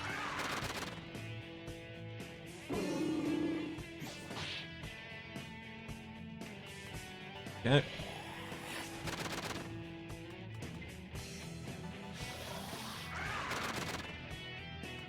And finish this one off. Awesome.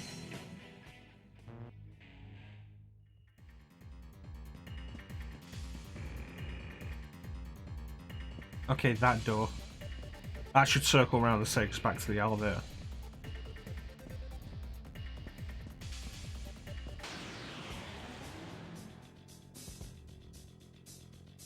Really don't need to be ambushed right now.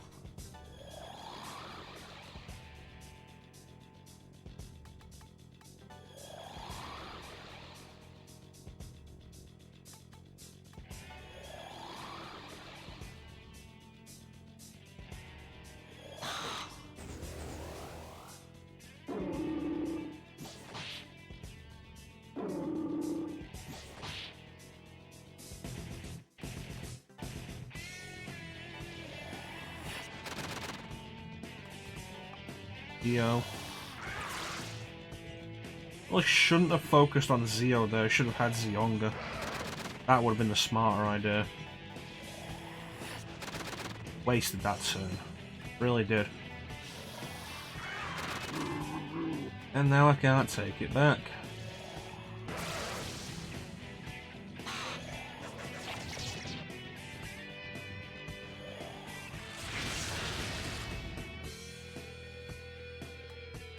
Alright. Yonga. And then Terra for everybody else. Take care of it. And then because we just do more damage physically, just hit them. What happens when you focus on strength? And when you hit the weaknesses, you'll still do more damage if you punch something. Anything? Nope. Empty room. We have the advantage. Proceed. Force. This is why I wrote down the weaknesses, because I keep forgetting these ones.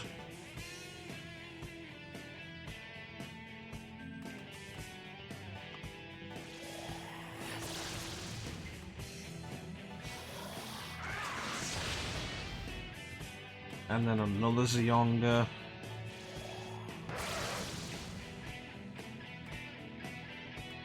And throw out a Zanma.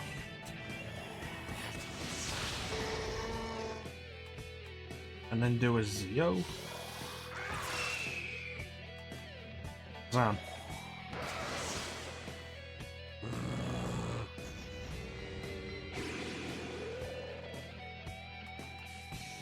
Really do hate Mudo and Hammer.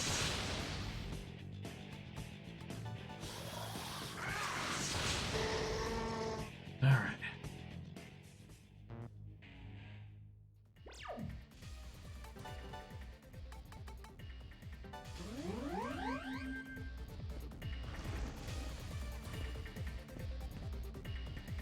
Yeah, this door works.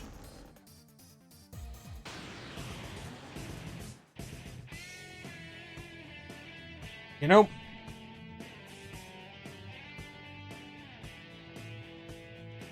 with the encounter rate we've seen in here, I'm starting to think maybe these rooms have the same kind of encounter rate set up as the treasure rooms, the fake treasure rooms in Final Fantasy II.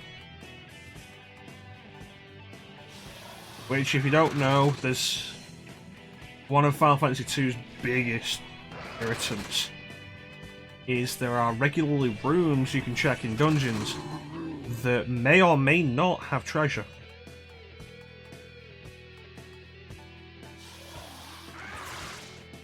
Regardless of whether they do or not, going through the door will dump you in the middle of the room. It takes 5 steps to get out of the room.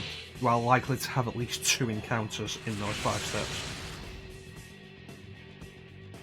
Fuck those rooms.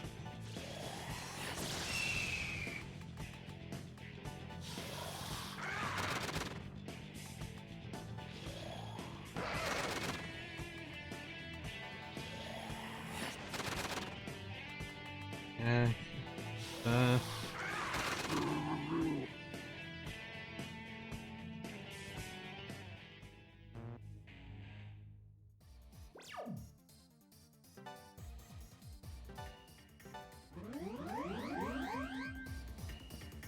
We need to hit another save point, and we need to hit a recovery point.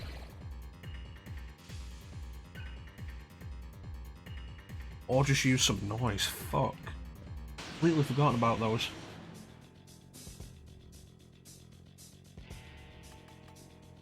Alright.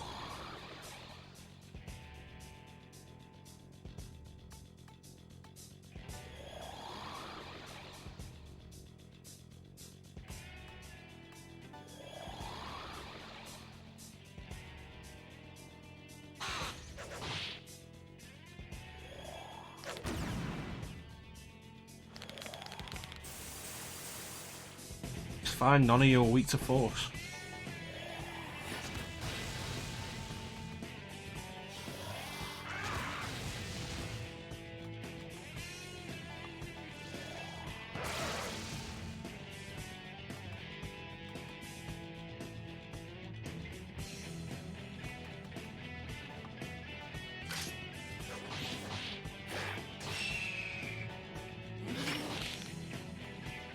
That was a good use of my resources. 10 out of 10.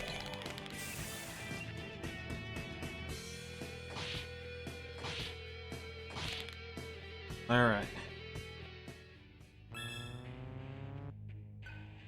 Everybody's mastered the mantras.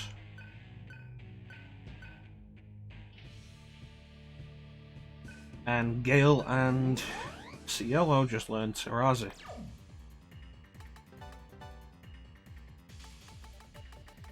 Boy, could we use Tarazi over Terra right now.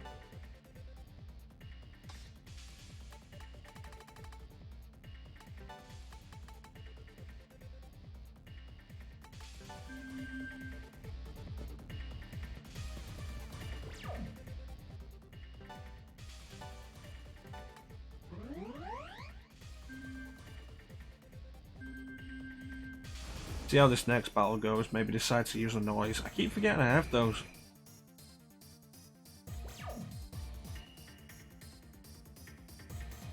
Convenient. Also suggests something's coming up.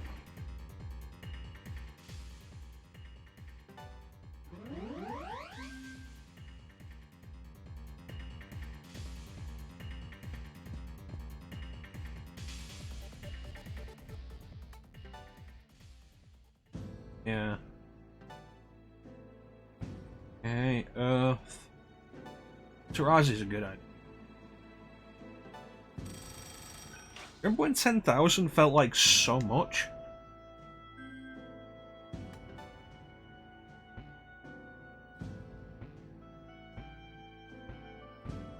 $100,000 still feels like a lot.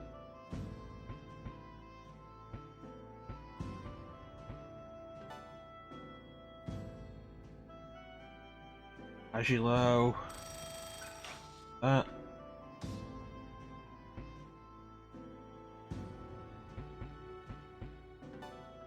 Now let's push you up to fire. And save. Really feel like I've missed a bomb location. And that is bothering me.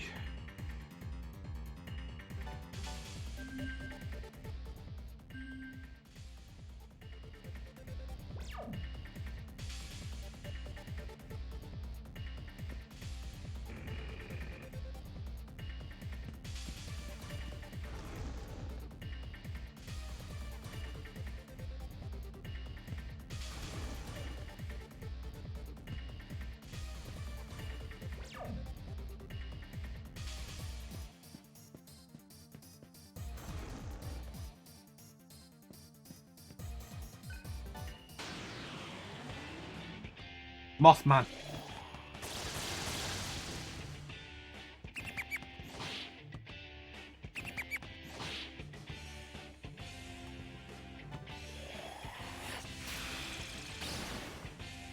Yeah, it ain't ice. Horse. Earth. How fortunate we just spent a bunch of time getting two of our party up to level 2 Earth magic.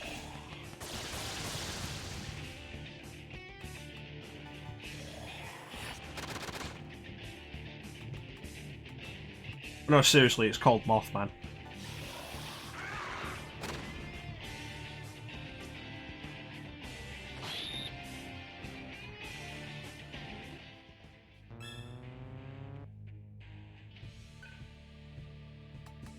Plus magical.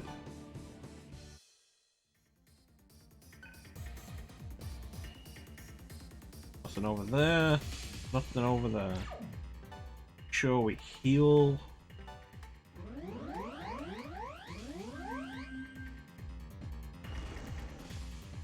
And head on out. That might lead to the last bomb location. That might be it.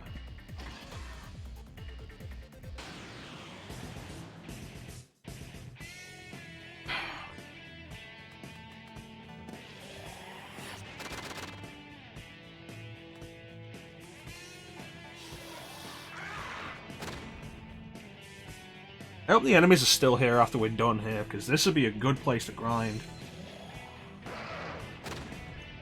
And we get a bunch of karma from each battle.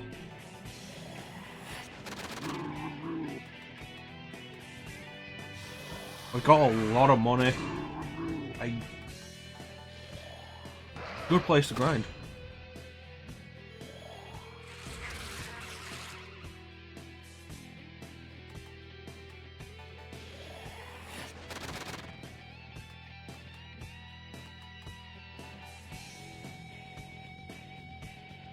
Well, at least he didn't do anything stupid. Tarazi was definitely worth the investment.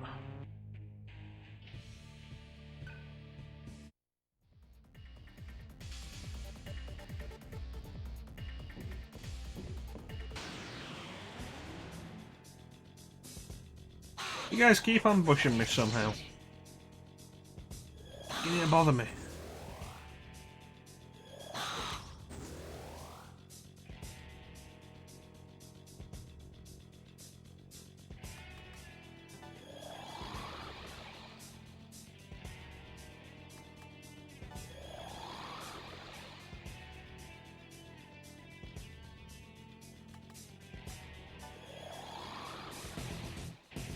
If there's one thing I really like about the demon designs for the characters in this game, it's how inhuman they are.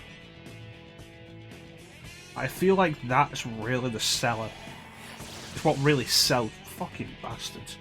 That's what really sells the entire idea.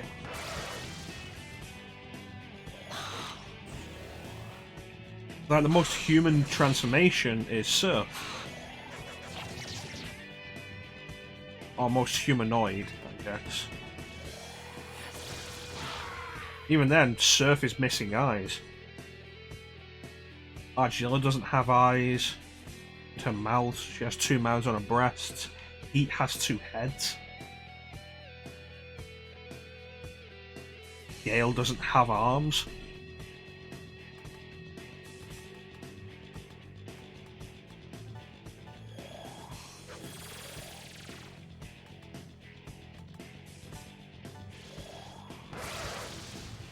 Fucking really?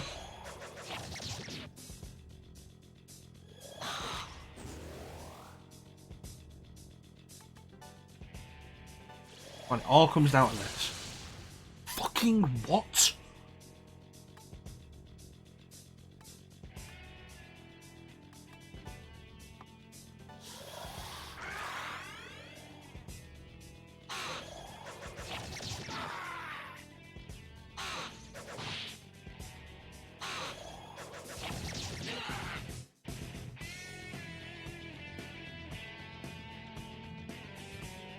And Shin Megami Tensei raised its ugly head with that one fight that just doesn't go right. Not even a difficult fight, just it fucks you over. And then this is probably a game over. If it's not a game over, I'm spending way more resources than I should be on a standard fight.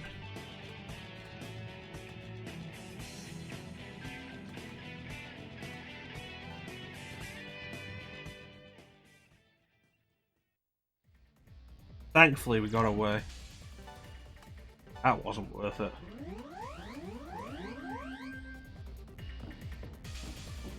Why does everybody keep missing?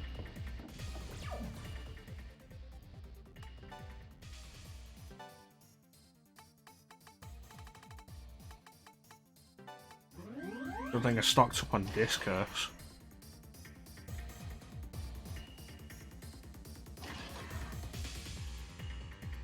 Okay.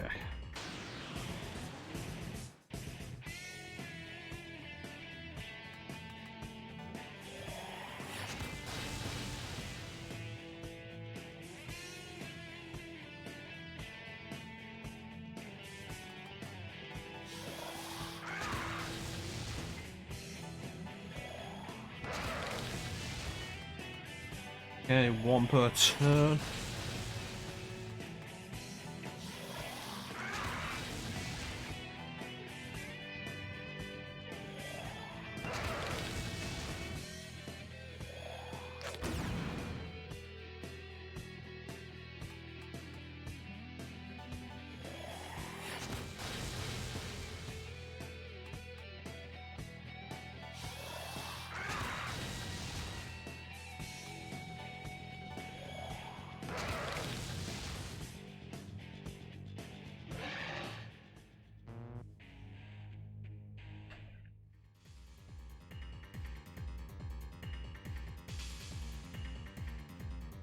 Alright, we can do this.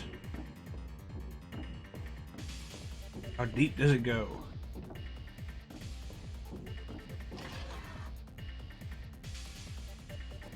It's further.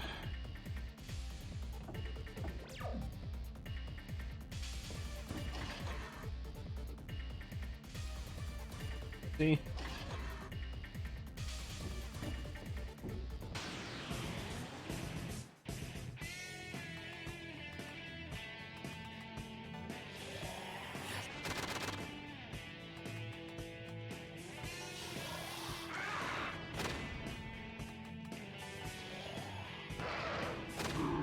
I wonder if two Tarazi will kill one of these.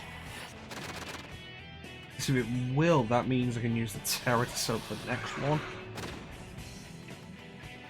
Consider it. Will. Awesome.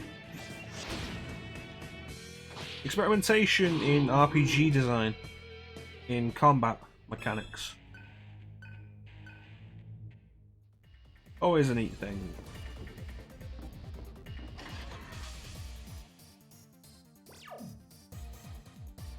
The fuck am I?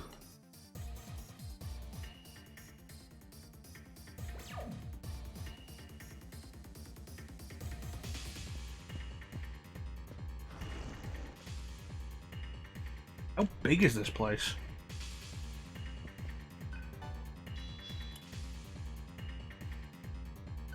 Alright. Always a good sign when it's not a fight. Okay, so that's a dead end. That's got to lead somewhere, but there's that corridor that I didn't go down.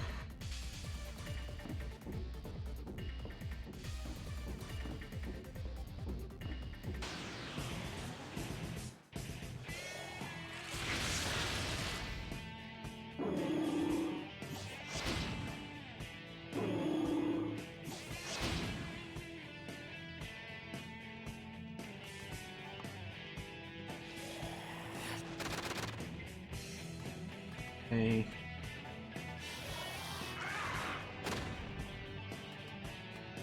Another Tarazi. And another Terra. And throw 2 Tarazis on the end.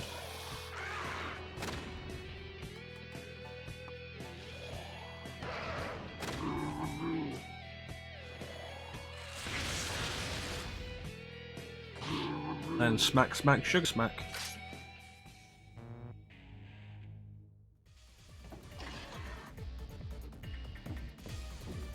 Okay.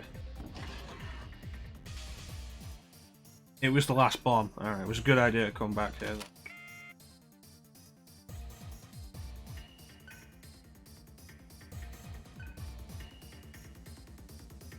Of course, one thing we have to take care of before we evacuate the ship is we have to take care of Bat.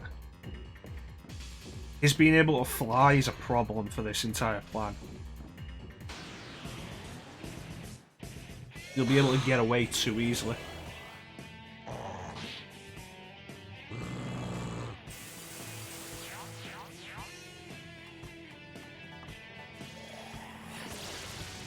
I need to heal. I really do.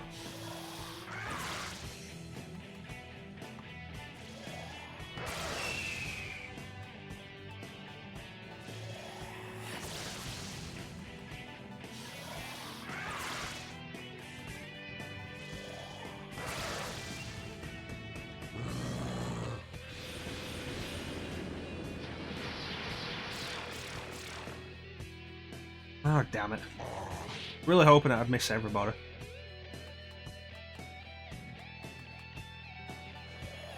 Animals shouldn't be below heal. That's not right. It's not right at all.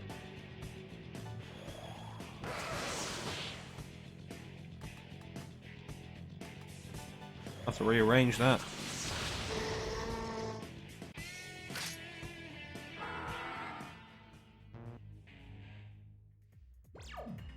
Okay, definitely here. And then I'll rearrange. There we go. Okay, this way.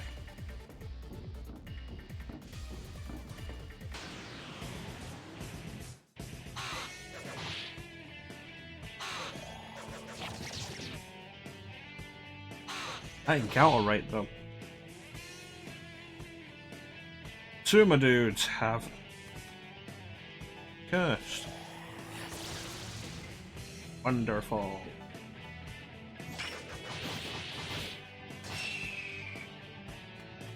Then use discurse.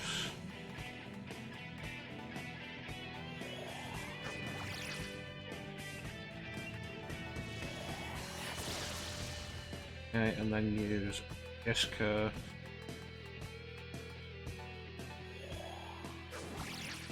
Because this yellow has the Zionga. Alright. Save point is all the way back there.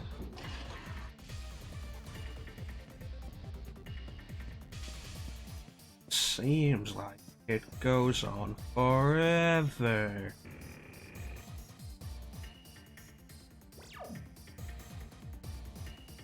Oh sweet, that circle's bad. It's actually super convenient. How you doing, Bane? You doing good? It's been a while since you've said anything. Don't want to call you out or anything. I've noticed you are here. I want to call you out. It's like, you doing good?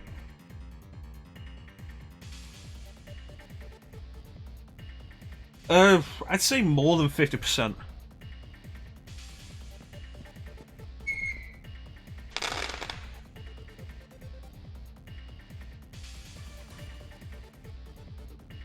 Who sets off fireworks on the 5th of July in the UK?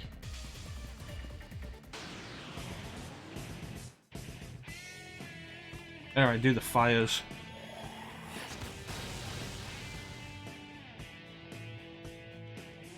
Yeah, fireworks, like... Huh?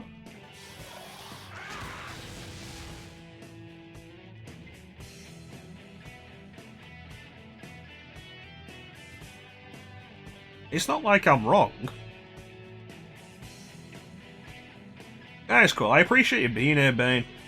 Yeah, it's just good to know you're doing okay.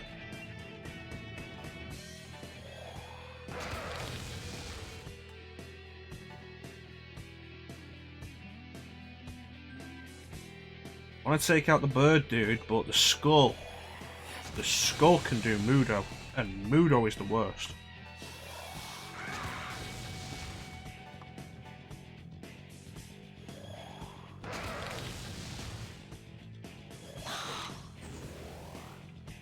Okay.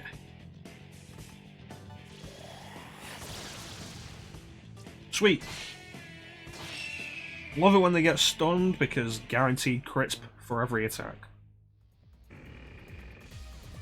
Another one. Listen, I've noticed you being here. You know I don't like calling people out if they're here but not talking. I appreciate you being here. To be fair, the RE3 stream on Friday went so badly. I felt like everything went wrong.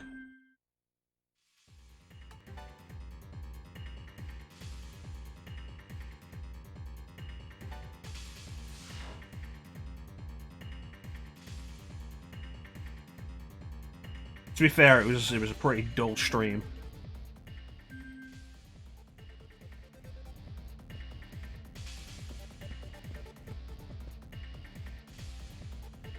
It's been a quiet stream today, not many people talking for most of it, but I've been having fun on my own, so you know, that's good. Whereas RE3, it was a case of everything went wrong, and there were a bunch of people talking for most of it, but I kind of hit the point where I just wasn't having fun anymore, and that's the worst part.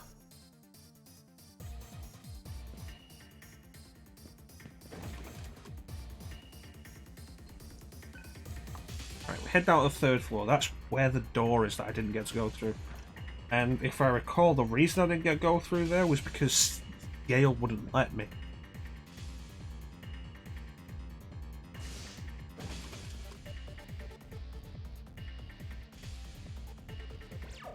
Yeah, Gale wouldn't let me go through there. I remember this now.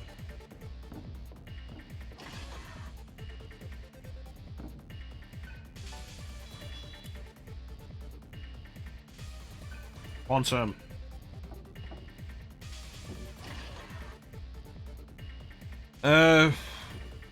We started on hardcore, and I just stopped.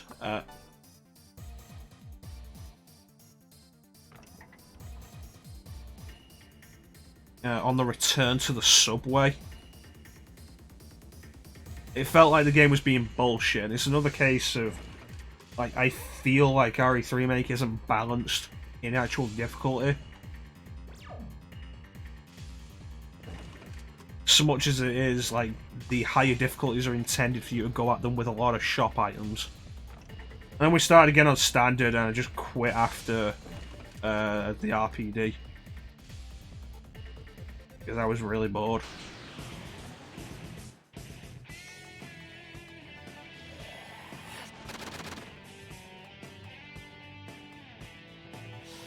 Like I say, less has been happening today. But, like, on the game side, I've just enjoyed this more than RE3 Remake on Friday. There were more people here on Friday. There was a bunch of support in the chat. Like, shit was going wrong, but people were supportive in the chat. But like, I feel like this has been a better stream overall. We had a raid on Friday as well. Amber came in and raided us. I think we had like the most people we've ever had watching. At once, I think it was like... It was up to at least 14 at one point.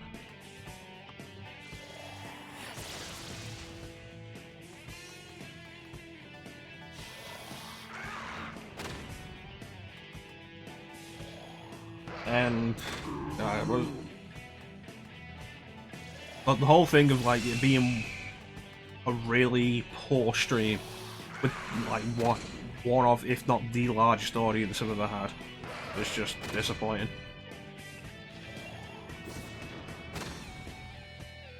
I still need to do Demon Souls.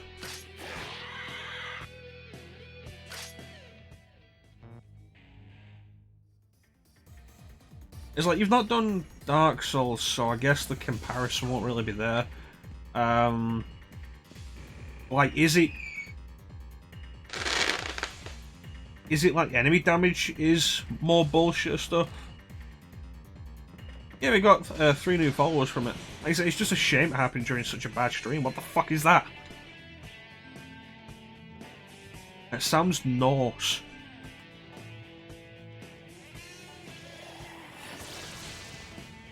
Listen, I want to do Demon Souls at some point. We'll do it for the stream. Almost entirely bland. Almost entirely blind, meant to say. But, like, when you finish Dark Souls, the difficulty goes up, and it's like everything hits harder and takes more damage. It's not a huge amount, but it is noticeable when you go into enemies with endgame equipment. Like, you go into early game enemies with endgame equipment and then not dying immediately. Like, is it like that? Well, I'll be honest with you, like, I've not finished a game of Dark Souls on New Game Plus. I lose interest. I think it's like the most boring part of Dark Souls New Game Plus.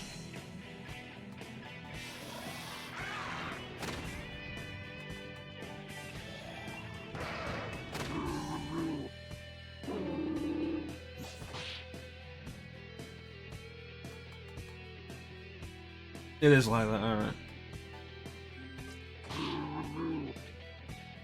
Black World Tendency. Is it pure black? Jirazi, finally. And Agilao. Nice.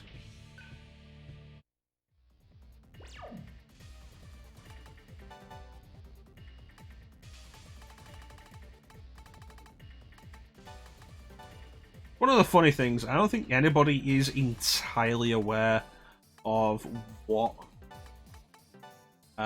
World Tendency actually means. You know, like, I think that's supposed to be the hardest, but like I say, I don't think anybody's entirely aware of what World Tendency means. You never know what you hate it. It's something outside your control. I can definitely understand that. The game will be easier or harder based on circumstances completely out of your control, and I can understand why you would not like that. I'm buying Holy Beast now. We're gonna get Iron Stomach. Well, it's the thing with New Game Plus, like, starting a fresh game of Dark Souls can be really interesting when you work on a new build. Starting a New Game Plus of Dark Souls, you've got the stats there to do a bunch of different stuff, chances are. And as a result, there's less of a learning experience because you've got the stuff. I just find New Game Plus way less interesting. And when it comes down to it, I would rather just start a fresh game of Dark Souls than do New Game Plus.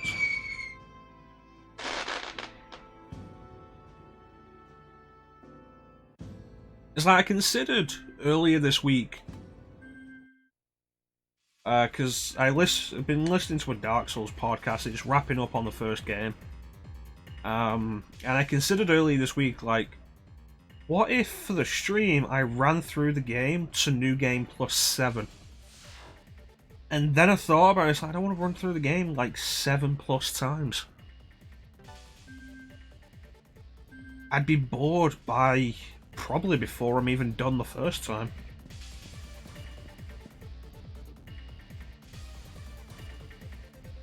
Drop some more souls. Yeah.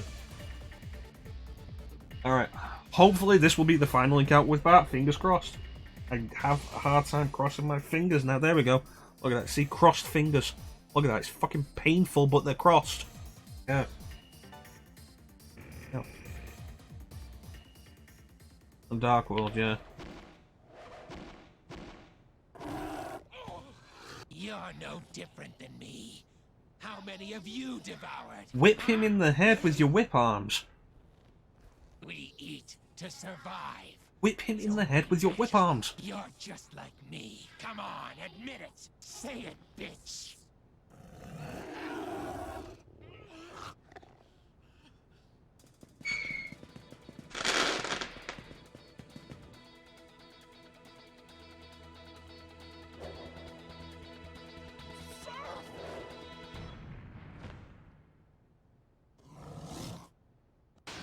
I definitely think less of Argilla now. Argilla participates. Psycho Rage, that means 4 turns.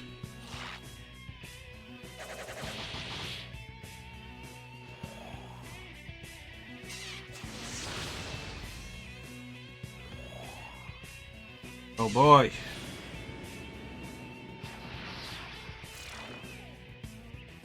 Yes. Okay, so let's try and figure out what he is weak to this time. In with everything we've got. Not ice. Not force. Earth. It's a good thing that Surf just got Tarazi.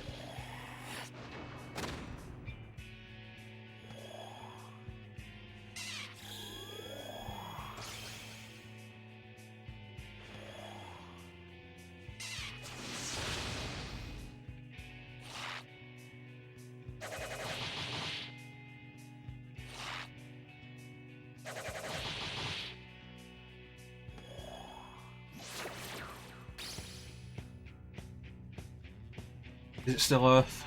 Come on, still be Earth. There we go.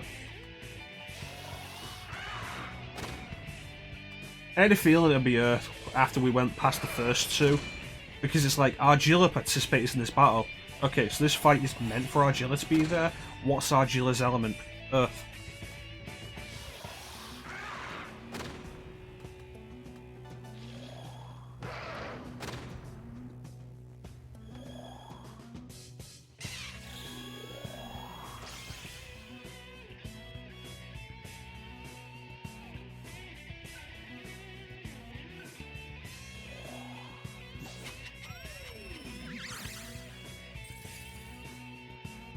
Well, that's not good. You know, I thought this fight was a little too easy. I thought we'd got him pretty far down. A little too easily.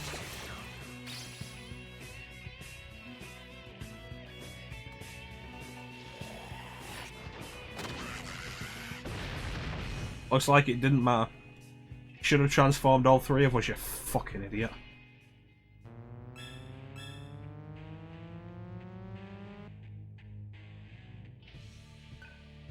Ten out of 10 would kill him again.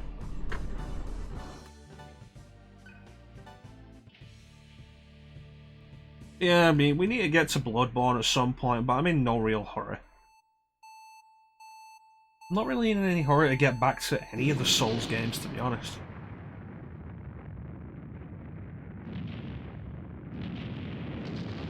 See you later, you kiss-looking wannabe.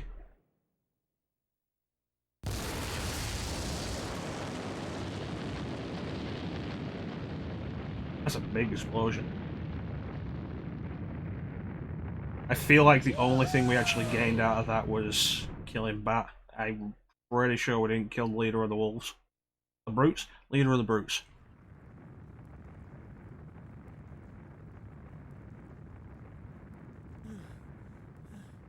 Oh man, you 3 are heavy. Bulk up then. Do you realize we could share the same fate as them? Yeah, I've got Blood. Bloodborne was one of the first games. Fight, Wasn't the first, it was one of the earliest games I picked up on PS4. but eventually And I started it and I just didn't get into it. And I've tried several times. couldn't defend myself. You really could. You have whip arms. You could have whipped him in the face. He was in the perfect position, Margilla. Any different from him.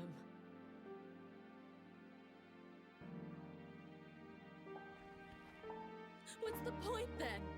Why live like this? Why are we even alive? Sir, tell me.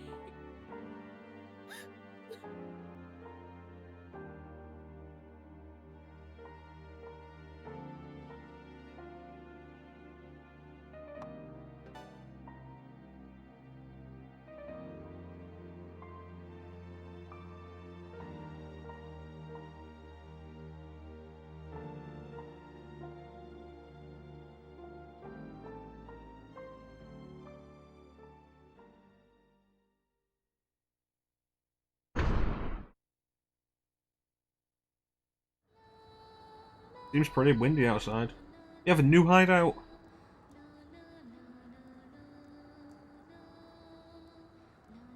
Doesn't have a fancy name, it's just called New Hideout. Can I go to the old hideout? No, we can't. I'm not allowed to go anywhere. I'm the boss, and I'm being told what to do. Yeah, like, I've been back to Bloodborne several times, and I just can't get into it. And my hope is with the stream, like, pushing myself into doing it is just gonna really get me into it.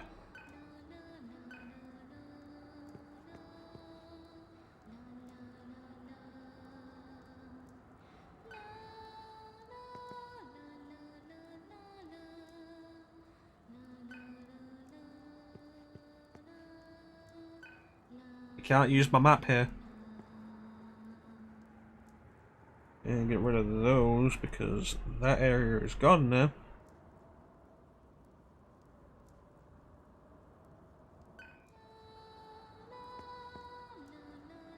Can I go up those stairs?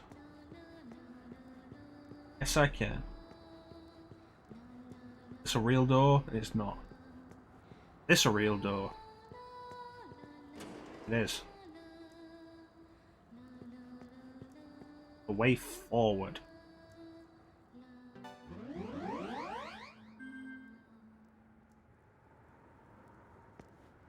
Okay, and...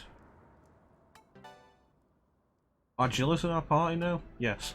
Change hers. Go with Bolt for the minute.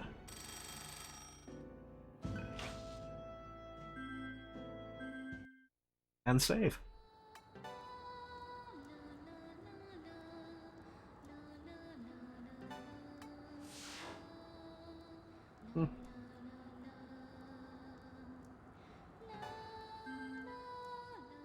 Yeah, there's also, like, I've played a bunch of Dark Souls 3, and... I remember that quote, it was a good quote. Like, Dark Souls 3 just didn't grab me. At all. Felt like they were trying to push difficulty too hard, and also trying to be a hybrid between Dark Souls and Bloodborne.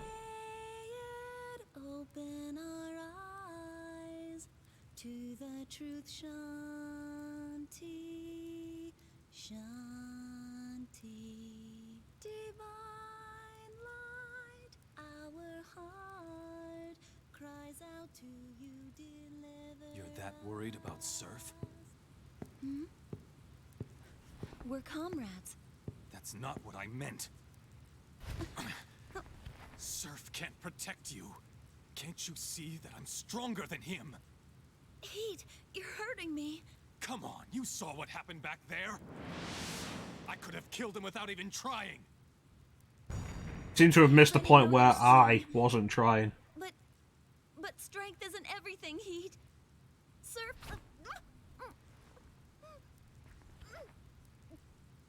That's right, zoom out so we can't see how badly it looks when... We can't see how bad it looks when you just mashed two models together.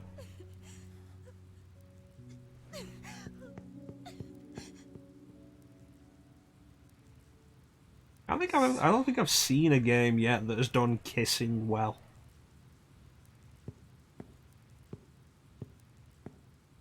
Yeah, Souls games usually do go on quite a bit. What's going on? I feel Why you like just standing the there, huh? teleportation bit of Dark Souls 2 is one of its weakest elements, because it created a lack of world cohesion that the first game had, which really worked to drive you forward.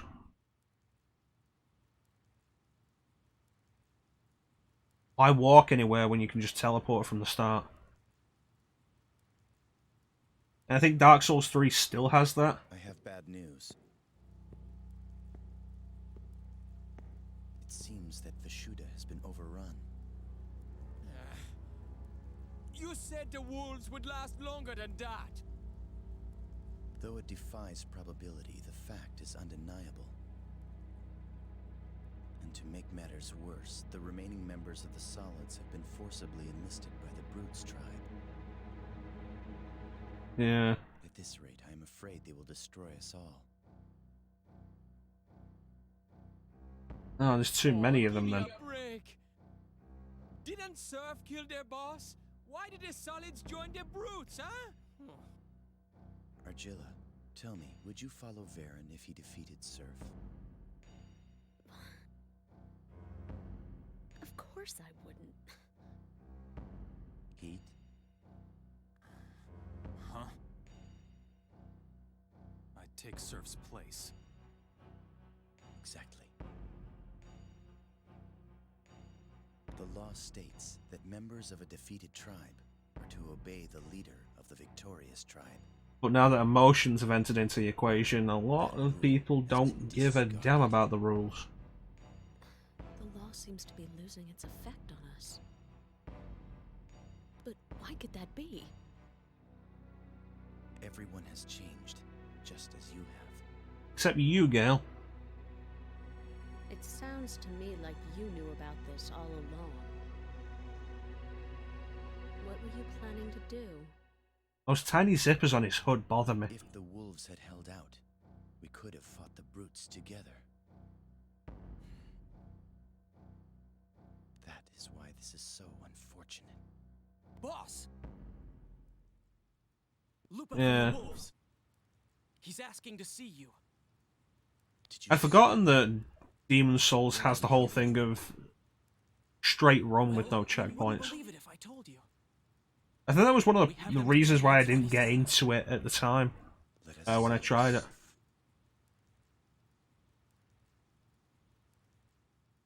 Bad checkpointing is a real bugbear of mine.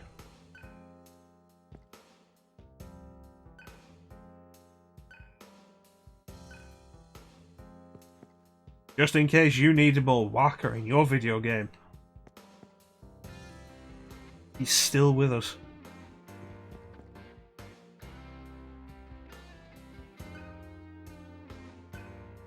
You know, I don't think you should be allowed to do that anymore, Heat.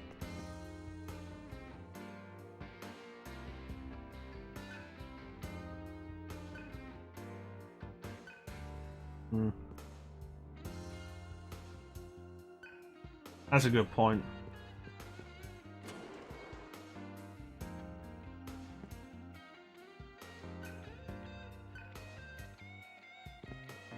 It also brings up the question, can Sarah fight?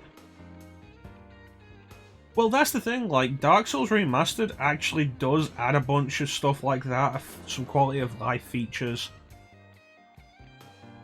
various things.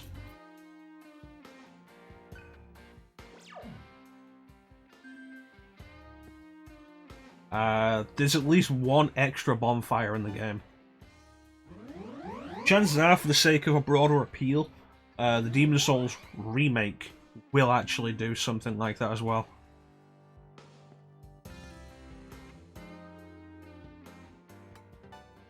I'd be very surprised if it doesn't.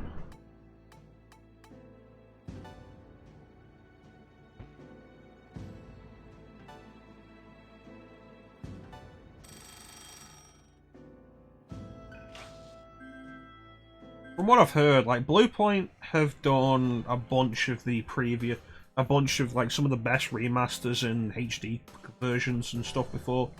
They did the Metal Gear Solid HD collection, which is where I first saw them, and that's a fantastic collection. Really well done, very well put together. They did the Shadow of the Colossus remake on PS4, which I've heard is really good.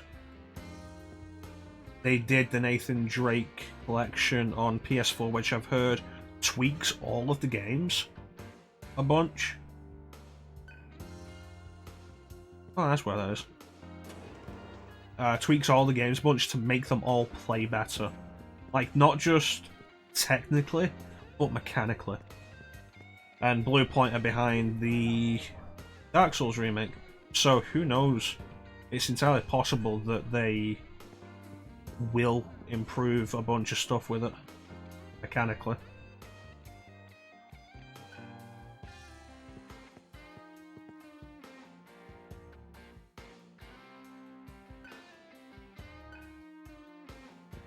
Well, that's the question, isn't it, Angela? Is Sarah a demon, like we are?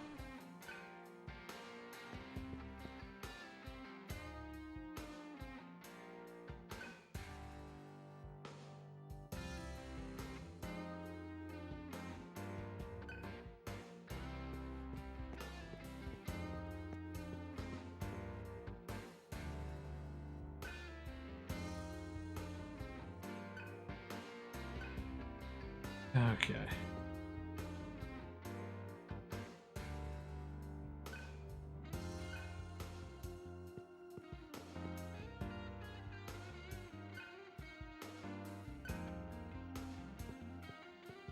Well, let's head out.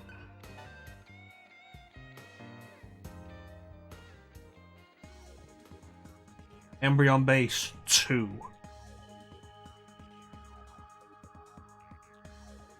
You notice how the camera's zoomed out from where it was before?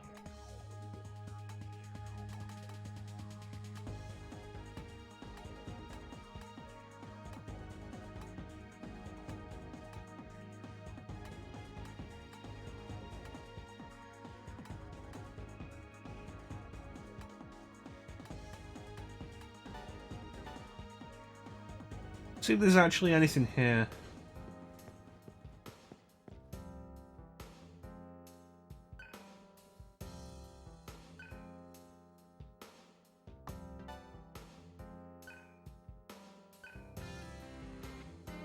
What a strange reaction.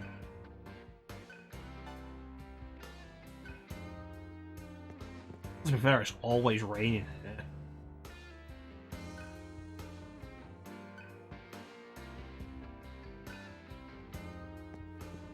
Well, that sounds like it'll be a fun thing to deal with.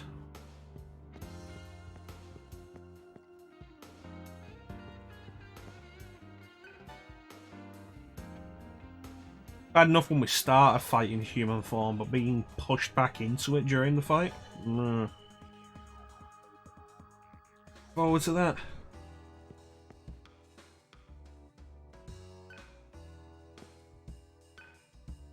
The question is, how far in the former Vanguard base is Lupo waiting for us?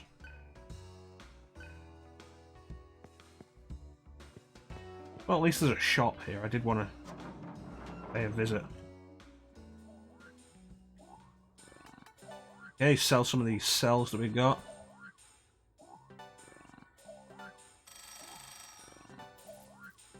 Theory cell. Organic cell. Quantum cell. Food cell. Ammo.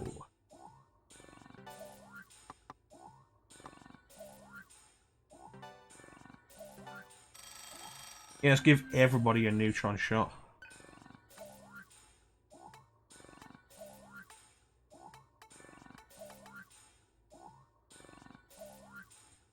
That's disappointing to me because I just bought all of these, but Silver Shot's actually more powerful for the same price.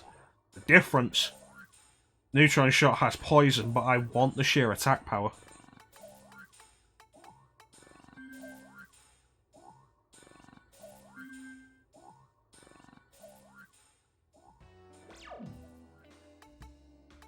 Alright.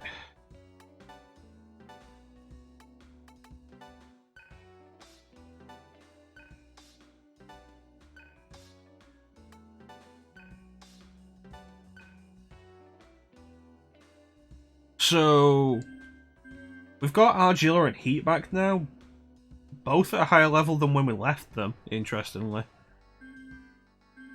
But like, all the time we spent with Cielo has turned him into actually a pretty decent fighter in the way that I want.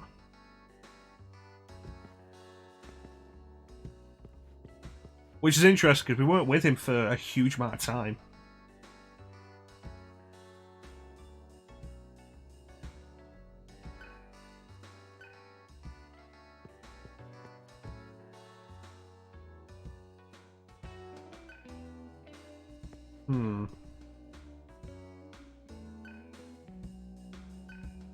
Other side of town.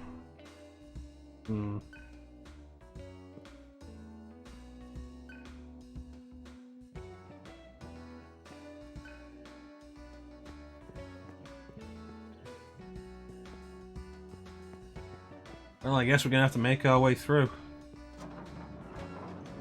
Hey, Magic. How you doing, buddy?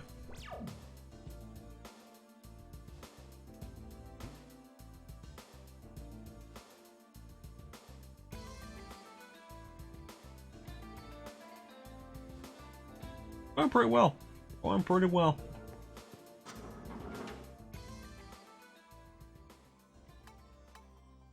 Going pretty well.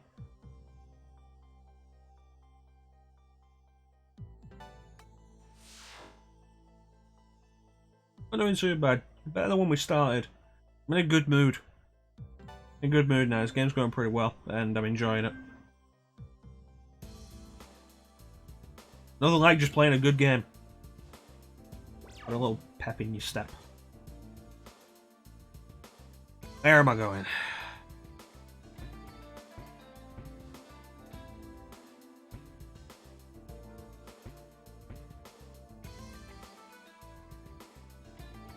All the way over there. Alright. We're gonna have a fight.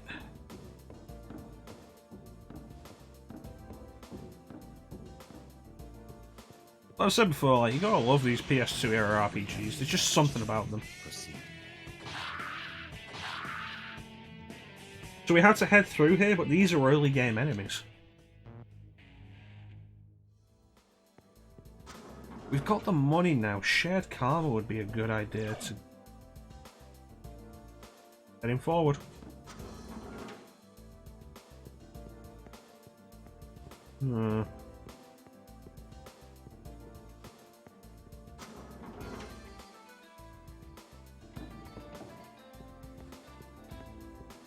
Oh, so long ago when we actually took out Harley.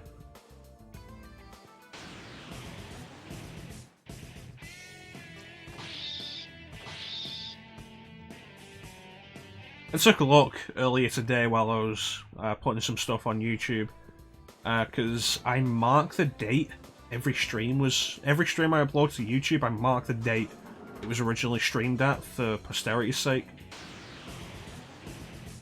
And I took a look at the first session we did of Digital Devil Saga, and it's like, when did we do that? And I think it was the 2nd of April we started it.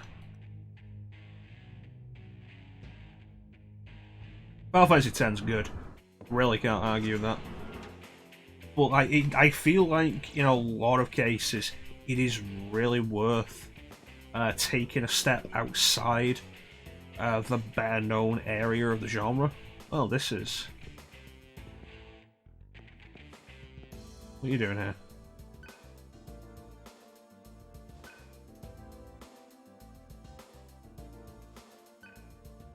Like, yeah, no, PS2 RPGs are fantastic. There is definitely a charm to them.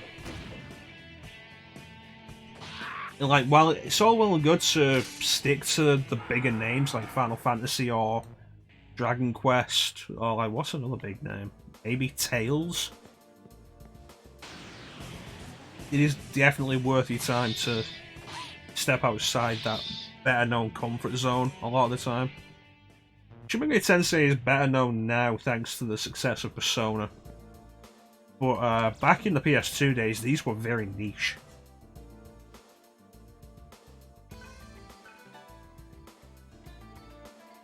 And so,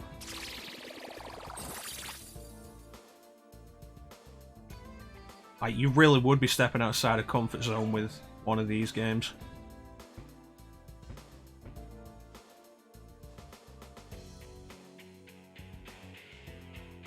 That might be it. It might be the fully 3D rendered environments.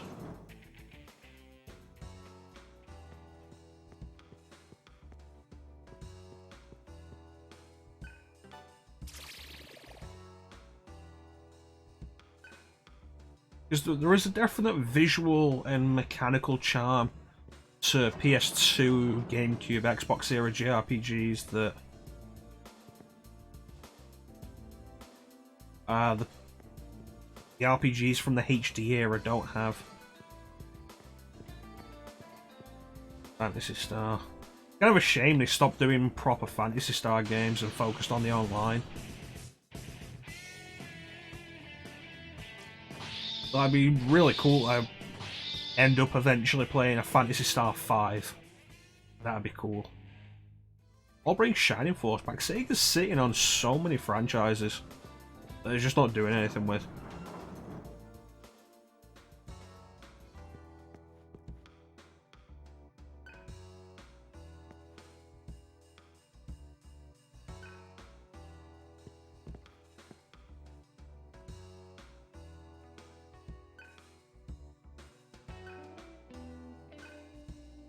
Not making sense, Sarah.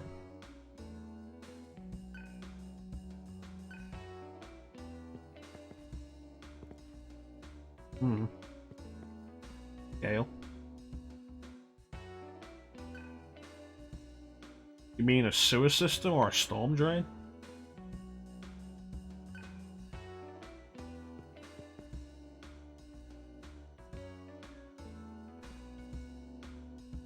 Well, it's the... There's a lot of companies that have some great IPs that they don't really do anything with. And it's like, okay, at least Sega's re-releasing a bunch of the Phantasy Star stuff in their collections. But then again, like, where's the re-releases of stuff like House of the Dead? It took them years to finally re-release Shenmue. Where's the re-release of Skies of Arcadia? I'm never gonna be over the fact that Skies of Arcadia hasn't got a re-release.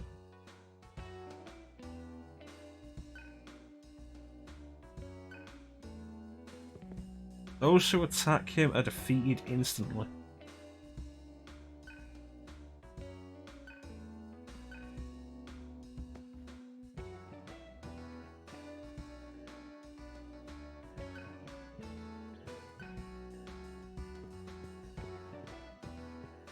Alright, Looper, what you got to say?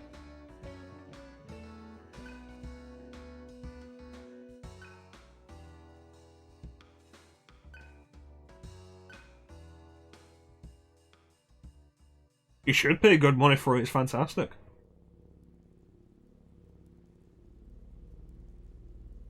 State your business. Will the Embryon assist us to defeat Varen? Under what conditions?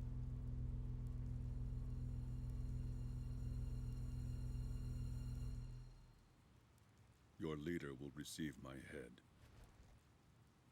In exchange, I ask you to treat my men fairly.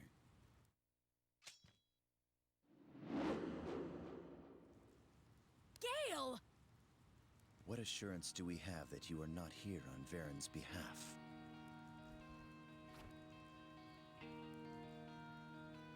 I vow upon my honor. Honor? What is this honor you speak of? I see it within you as well. I do not comprehend. How does one see such a thing? I can see it in your eyes.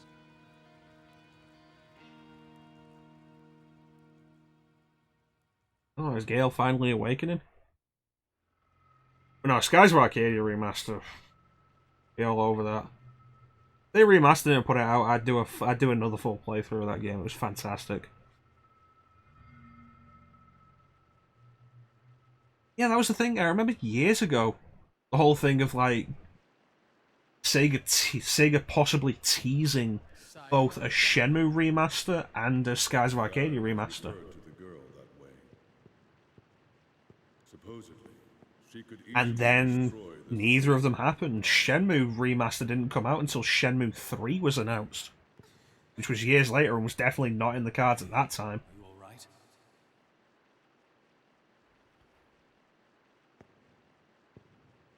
She doesn't even know anything about herself. How could she have such power?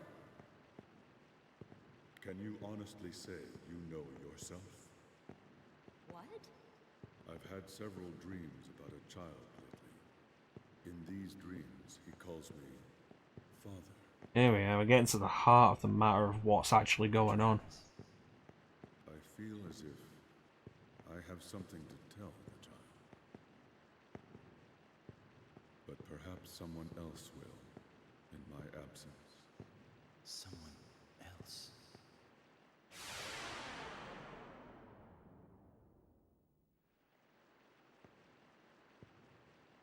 That is illogical. I do not understand. Why do you not just tell him yourself? Shenmue is an interesting design concept. I feel like it's an outdated design concept, Have you ever but if seen you're a child willing to... in a junkyard?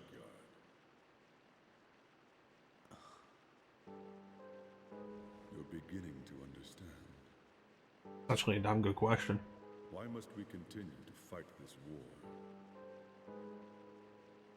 For what purpose does this world exist? If you're willing to Why have we developed embrace the older design of the Shenmue games, Varen is there's very little like them. It is then that you will discover the truth.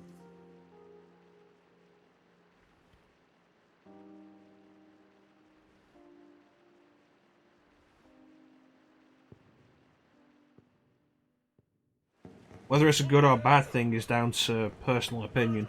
Kill us if we don't find them! Did you find them? Search down that way!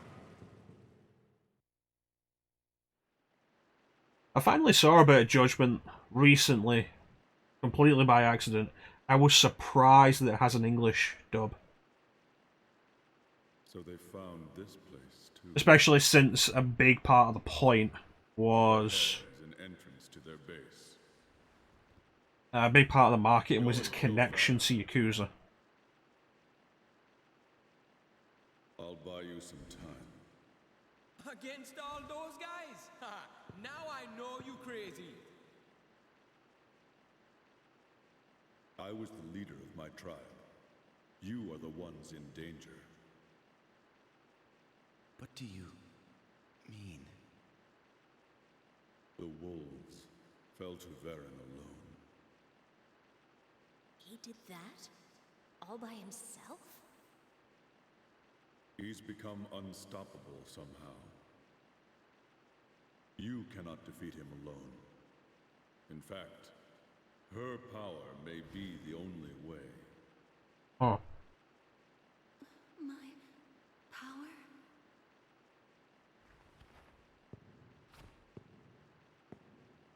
As promised.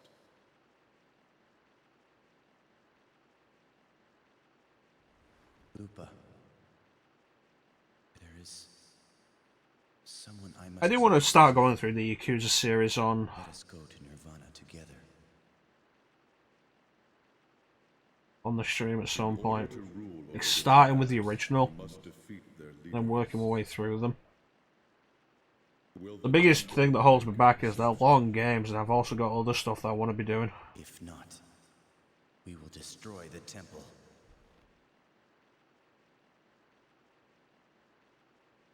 So be it.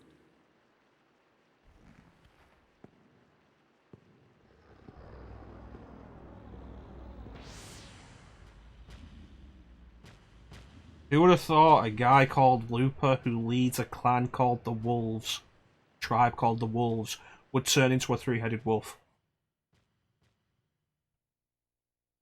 It feels like Louis Cypher all over again.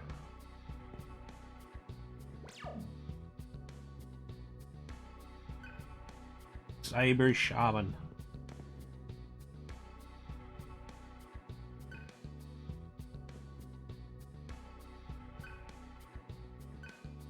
That is a good question. Like,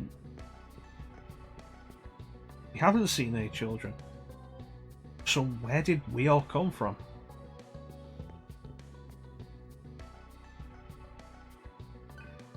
What is this place?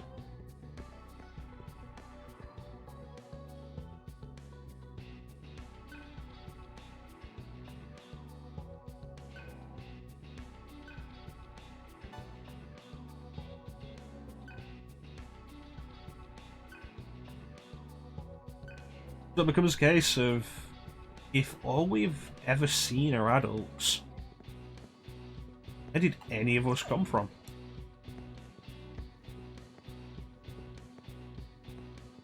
Because we weren't fighting this war as kids. Just born old. I feel like there's something a little more suspicious than that going on, Magic. A little more suspicious. But we're finally getting to the root of the matter.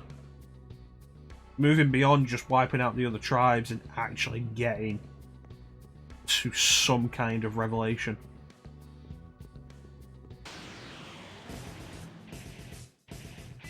That looks like a water snake. Mizuchi.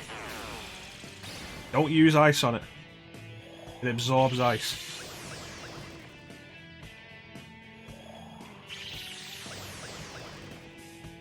Well, that's the question, isn't it? Like, we'll have to find out.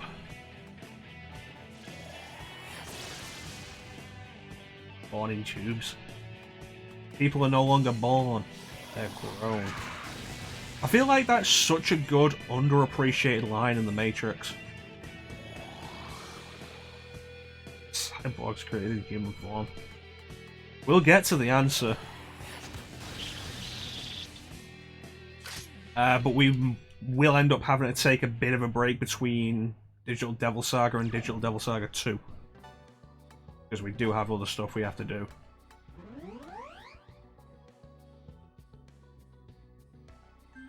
Well, we'll find the answer.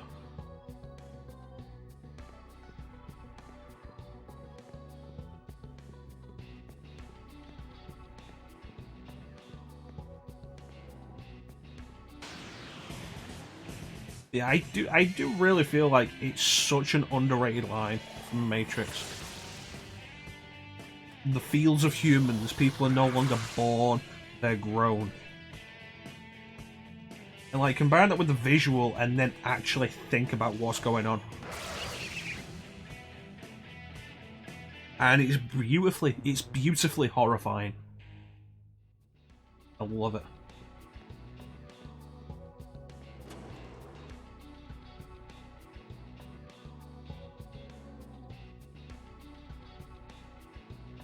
Matrix movies are great. He's already dead.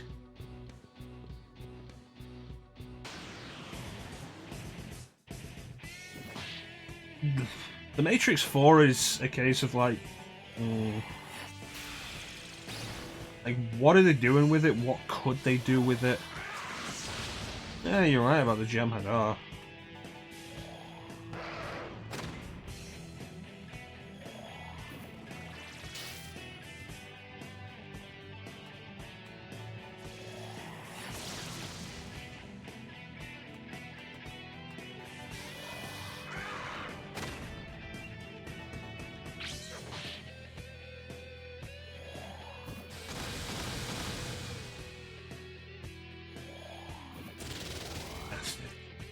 Kill it, quick.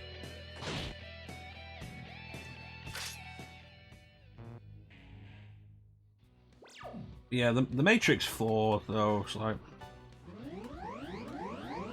You hope it'd be good, but you also, like, look into it a bit and it's like, okay. So, Hugo Weaving's not going to be in it because of scheduling conflicts. So does that mean we're just not having Smith, or is the idea that somebody else will play Smith? The intention was to have Smith, but they've had to recast him? No, there generally isn't a victory fanfare in Shin Megami Tensei games.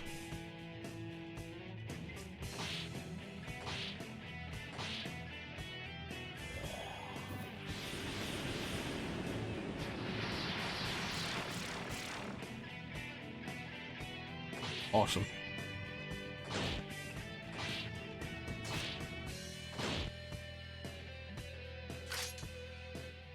And there just generally isn't. The battle ends, we move on.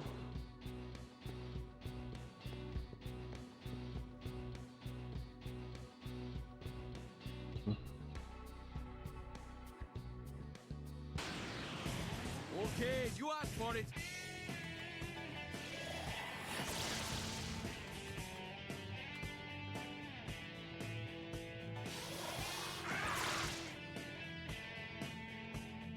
Well, that's the thing, like, the big concerns I have with the entire thought is, like, they could recast Smith with the same idea when they recast the Oracle when her original actress died. And you could probably make it work in universe, but Smith is Hugo Weaving. Like, the entire point of it is specifically, more than anything, Hugo Weaving's enunciation of every word that makes Smith. I'd hope it's a standalone movie, but you also have to have the thought of, if they're doing a fourth movie to follow up a trilogy, it's a weird thought that they do a single movie to follow that up.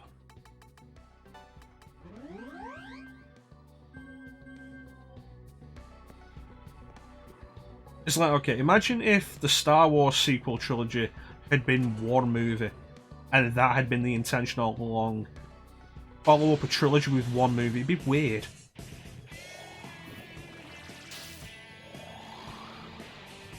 It's like with certain stuff it'll work when the concept of it as a trilogy doesn't matter. It's 3 separate movies that each work on their own, but feature the same characters and stuff, like the Indiana Jones trilogy. A fourth movie didn't hurt that and could work on its own. Okay, it's not a gun.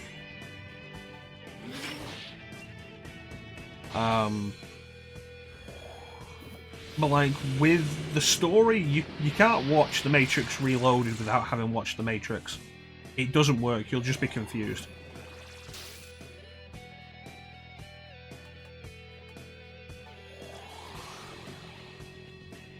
And so it becomes a case of like, what are you adding with a fourth movie?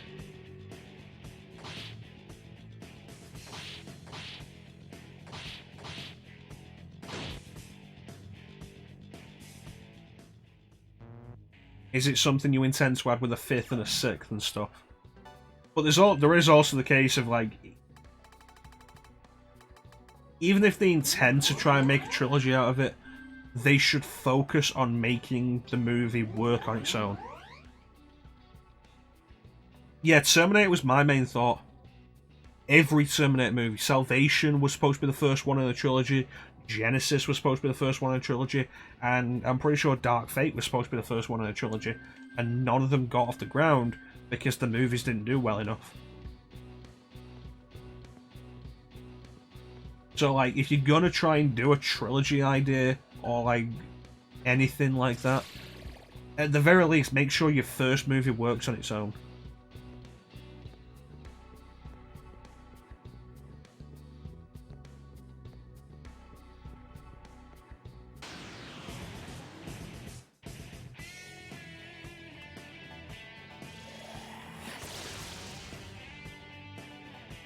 That works.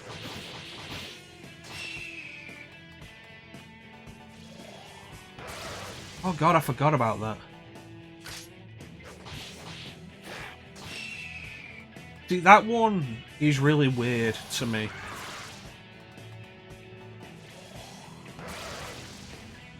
Like, it's something it's something I'll often forget. Especially because Solo as a movie focused so much on telling you how everything you knew about Han Solo's backstory happened in one movie. I thought that was one of its biggest problems, because that felt so forced. It's an okay movie, it's not great. You'll have seen worse, but it's not a movie you should go out of your way for, if you get what I'm saying.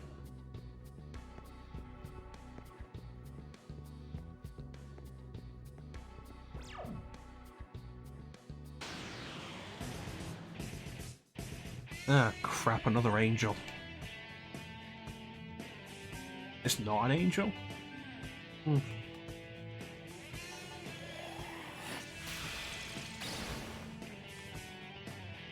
Oh, that works. Like, everything you know about Han Solo's backstory, everything, is pushed into that movie. And it's case of like, what were you going to do with a trilogy then?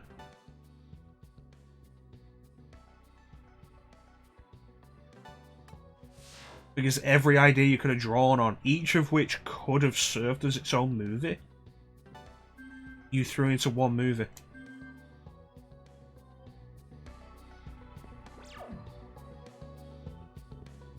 And I'm glad it wasn't a TV series.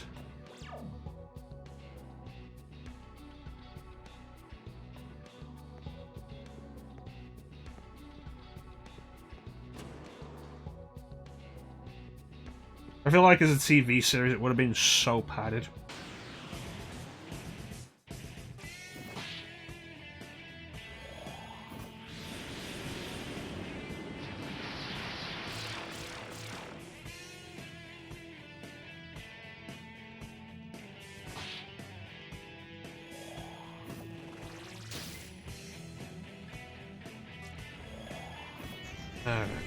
Maybe weak to something. Okimudo.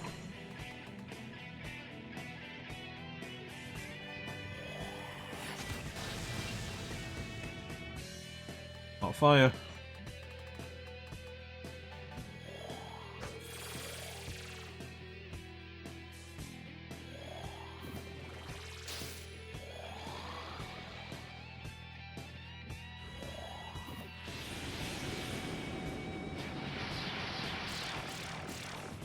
Yeah, I feel like would have probably been like, really padded. I think I've said before, like, of the three main characters of the original trilogy, the smartest one to make a movie out of before the original trilogy would have been Leia. It would have been trickier, and it would have had to be a tense political spy thriller, but I think it would have probably been the better movie if done right.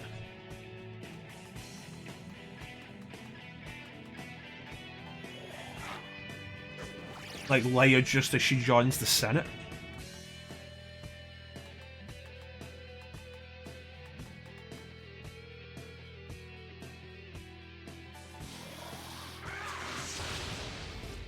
I think that would have been cooler. Alright. We're probably not going to be around much longer anyway, Clem. We're past time anyway. But thanks for joining us, buddy. You take care. We'll catch you later.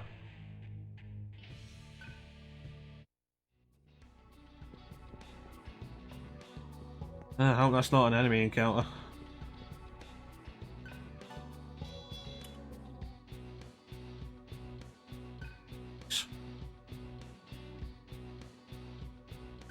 Yeah, Clem was secretly here the entire time. He actually was here the entire time. I don't remember what you were weak to.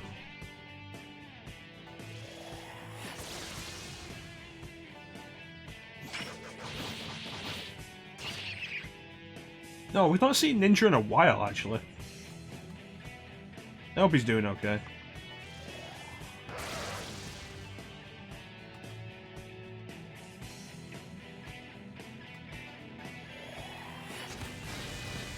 There we go, fire. See, this is why I wrote down on the ship some of the enemy weaknesses.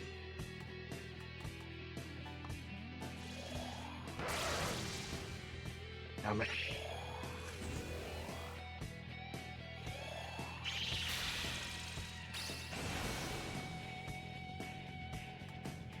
Alright, time for you to die.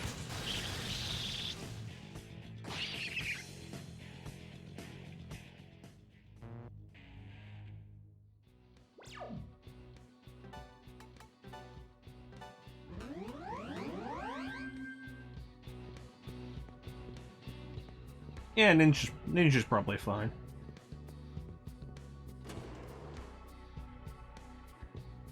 There is a save point there. Which will hit.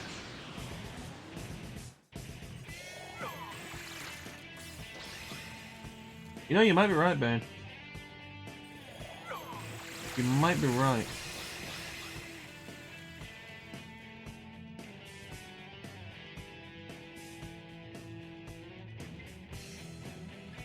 We didn't find what these guys were weak to, did we?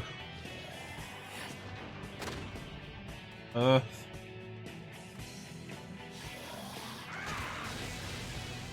Fire. Electricity? Definitely not electricity.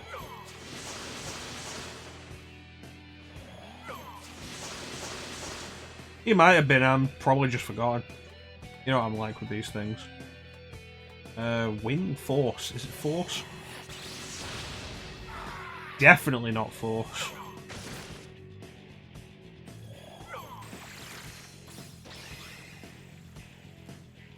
So that creates a problem.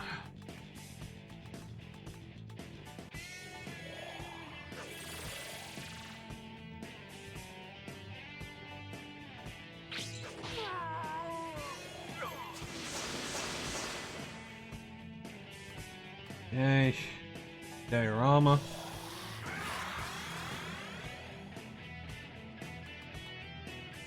Ice. The ice, I'm going to assume he just doesn't have a weakness. Which means just hit him. Hit him till he dies. That.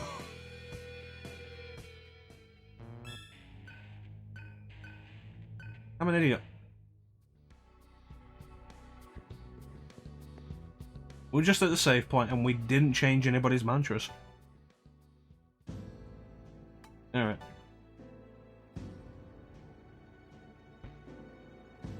Okay, so... I already learnt that. Younger. Have her learn ice magic. Yeah, you know what I'm like with remembering shit. I'm great at it.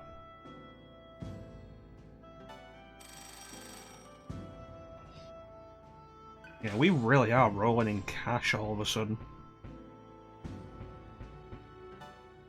You can start learning ice.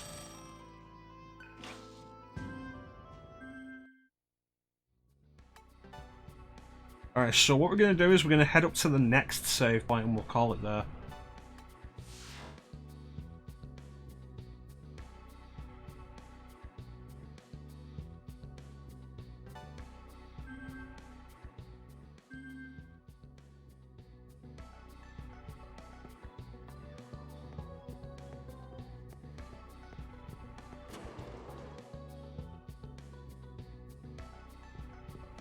Yeah, this definitely feels like an RPG sewer dungeon.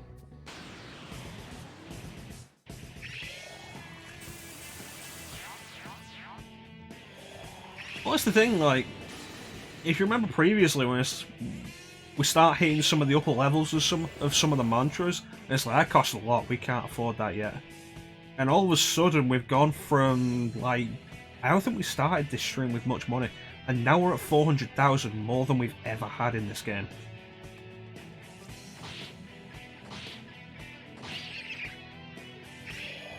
I'm the rats. You know, if there's one thing to say that's positive about Shin Megami Tensei, there aren't rats. You'll never be up against rats. There's always a specific few demons that are the lower level demons, but you never fight rats.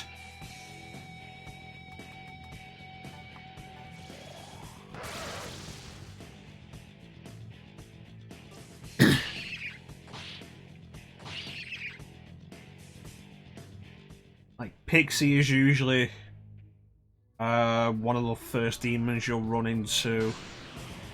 Knocker. Oof.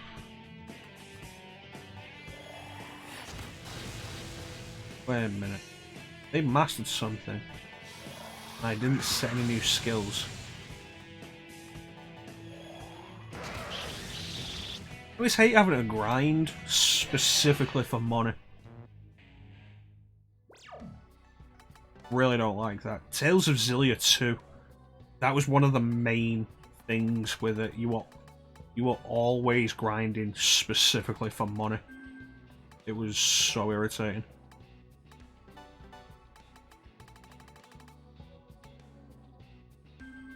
No, not even a demonic 7 foot tall rat. The designs tend to be more creative than that, but it is the thing that the enemies do recur. The same enemy designs do recur. So you'll see them in one game, then you'll see them in so many of the others. Yeah, that's a dead end.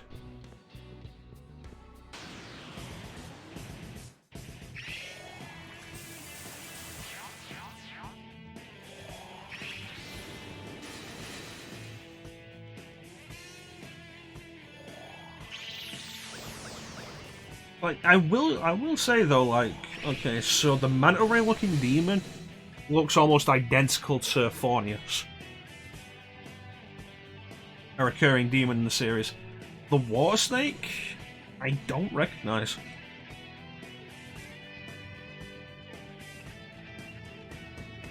Yeah, the thing I always do with Final Fantasy VIII, because of that, is just look up the answers. And I feel totally justified in doing that. Some of the questions on those exams are bullshit, and if I wasn't looking up the answers, I'd just be brute forcing them.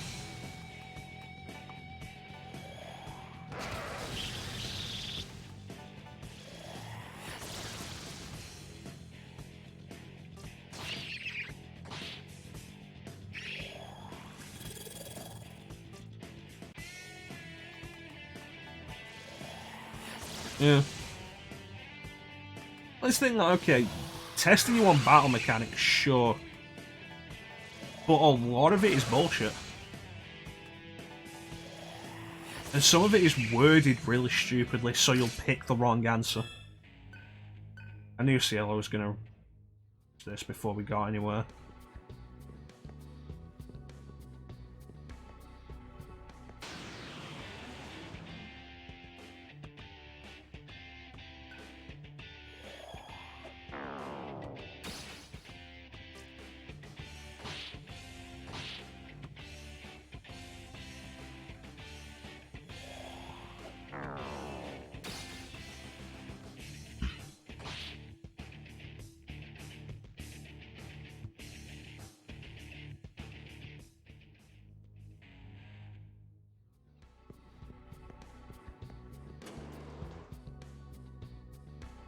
One thing I was thinking of, because, like, chances are we go long enough, we'll do Skies of Arcadia again. It's fantastic, loved it.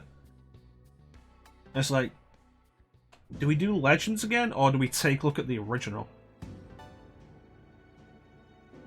And you might ask what the point of that is when Legends is the definitive version. It's definitely better than the original. And the reason for it would be the original has better music. You don't notice it in Legends if you haven't played the original. But the music is actually lower quality. Probably because instead of being on 2 GD ROMs like it is on the Dreamcast, it's on 1 mini DVD.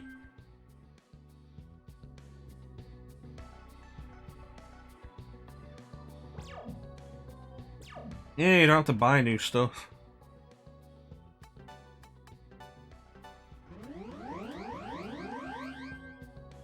And so, like, the music in Skies of Arcadia Legends is fine, but the music in the original is better.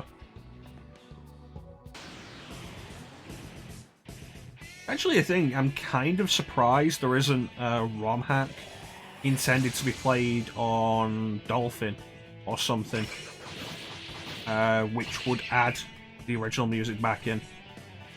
I'm surprised nobody's really done that.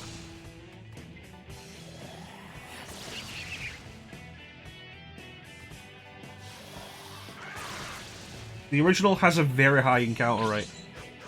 That's the thing, like, the Skies of Arcadia Legends tone the encounter rate down, increase the money and experience rewards to compensate.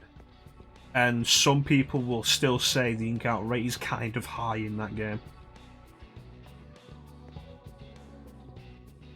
That's worth thinking about. Like, you go from that and then think about how high the encounter rate must be in the original.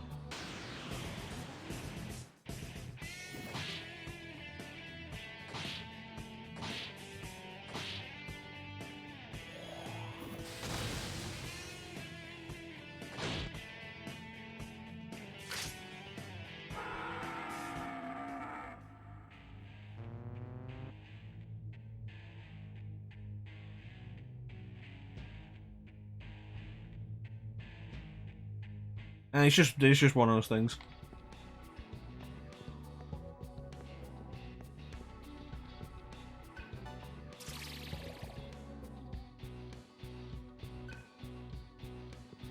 I'd be totally into it if there was a ROM hack that gave Legends the original music. I'm surprised nobody's done that.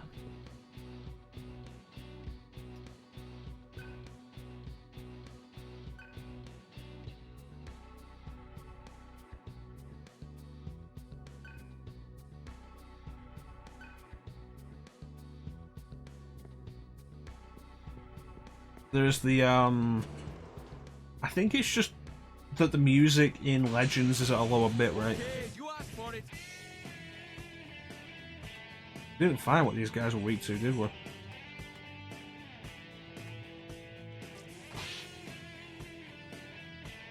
For fuck's sake. Stop missing.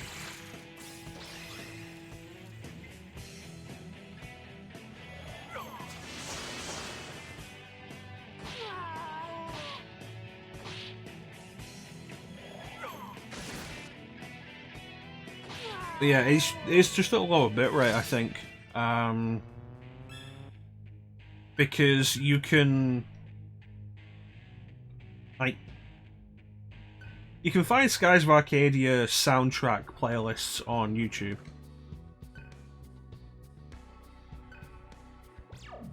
And they'll take the music from the Dreamcast version until they get to something like Piastol's theme. Because Piastol wasn't in the Dreamcast version, she was added for the GameCube. So Piastol's theme only exists on the GameCube version, and you can hear the lower quality in that. Not even comparing one theme to its counterpart, comparing one theme to a completely different theme, you can hear the lower quality in it. Who knows, if Sega ever did re-release Skies of Arcadia, maybe we'd get, like, the original quality of music. It'd be really nice. The explanation has to be the use of a single mini DVD. Which leaves you thinking, like, imagine if they put Skies of Arcadia Legends on PS2 with the PS2 DVD space. And you'd probably have the definitive version of Skies of Arcadia if Legends was on PS2, for fuck's sake.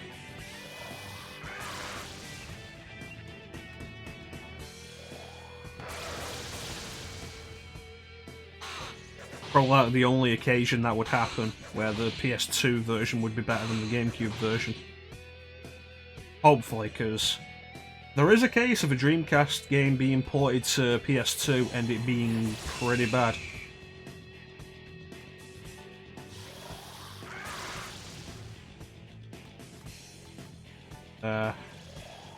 Grandia 2 is apparently really bad on PS2.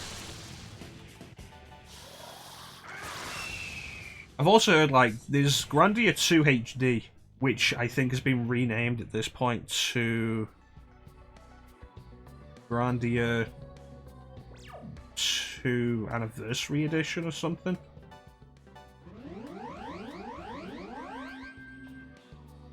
And apparently that's not as good as the original.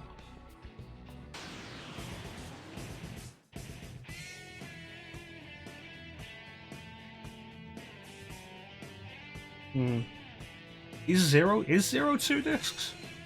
It's been that long since I've even looked at Zero on GameCube. Imagine how much you'd like it on Dreamcast, Bane. That's really the thing, like, you like the worst version of a good game, and there's nothing wrong with that. Like, the version of Jedi Outcast that I played when I was a kid, and is still my go-to version to actually play, is the GameCube version of Jedi Outcast. Apparently it's the worst. And looking at it compared to other versions, I can see why.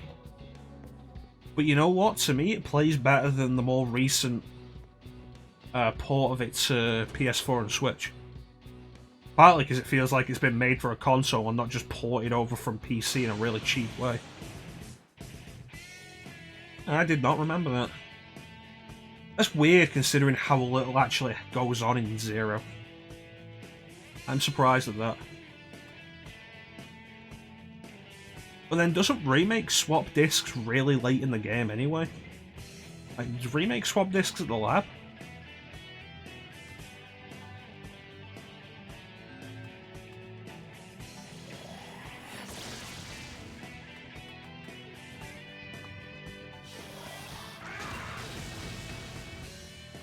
I feel like it does.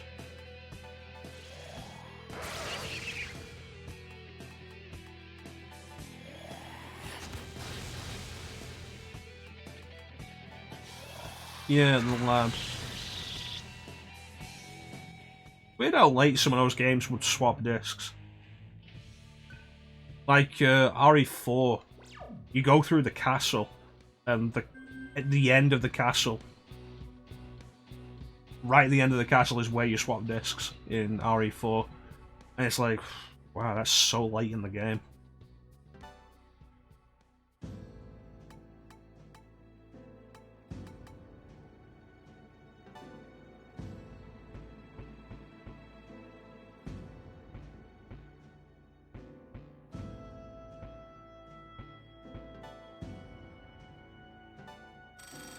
Crazy.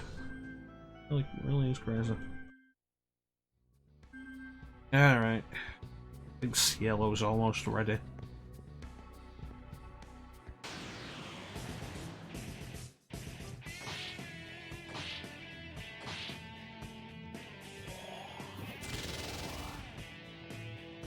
Yeah. To be fair though, the difference between Remake and Zero, the lab, even if you don't know what you're doing, is like an hour at most. The island, if you're doing it for the first time, is probably still like another 4 hours. Like, it's always the thing when I do RE4. You get through the castle, and it's like, wow, this game has been so long, and then the island is left, and you forget how long the island is.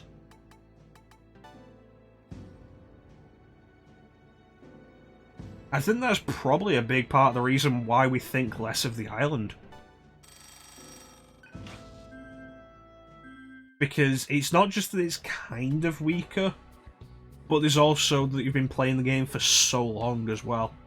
And also the visual design of the island is less interesting.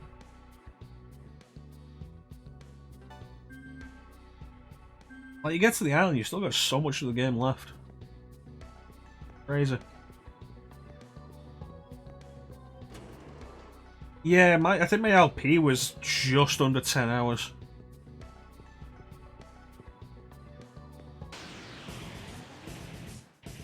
I've been going through it again recently. I bought it on Switch because I'm an idiot. So I've been going through it again. I think I'm like 6 hours in, just before the fight with Salazar.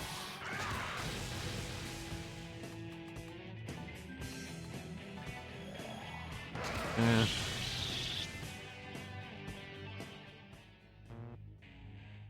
Well, I could understand a playthrough of RE4 taking like 15 hours.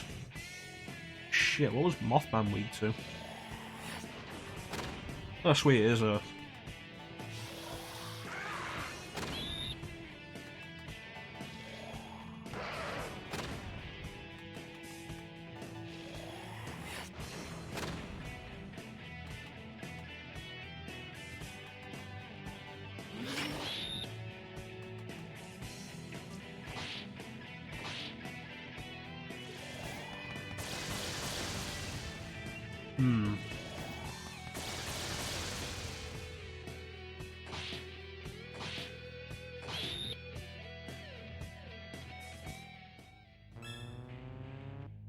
Yeah.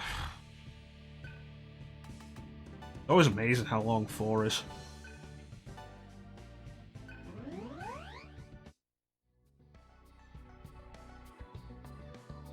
I think mine was about 8.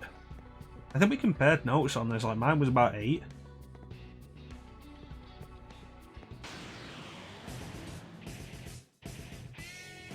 Yeah. I think, like, you want to talk about how good RE4's design is, though. RE4 is such a long game. RE5 is noticeably shorter, but I feel wears out its welcome sooner.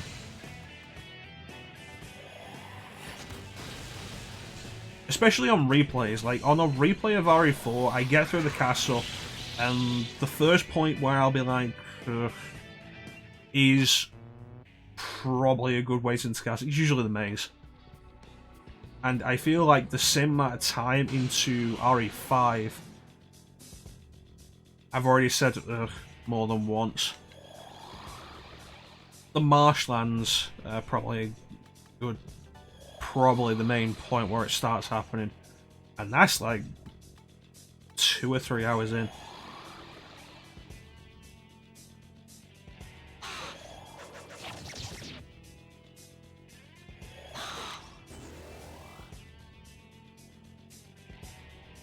RE4 is great to go through again. Cannot really argue that.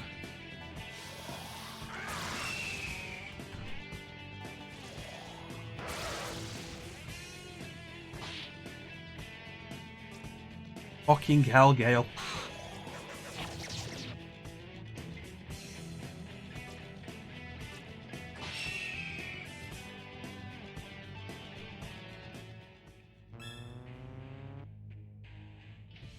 All of that was unnecessary. 6 hours 40. Well, you both did better than I did.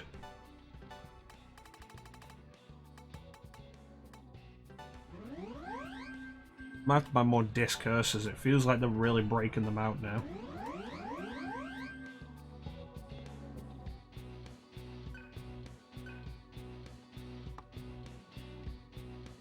Yes.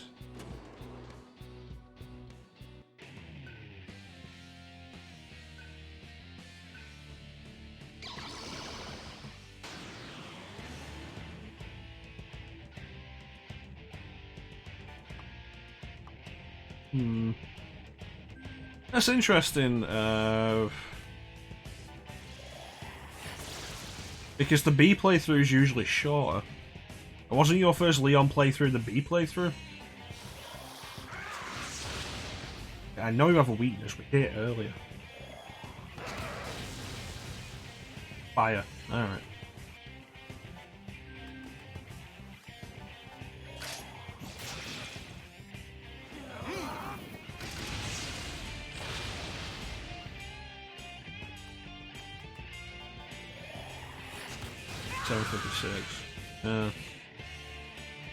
So would that make you ice? No.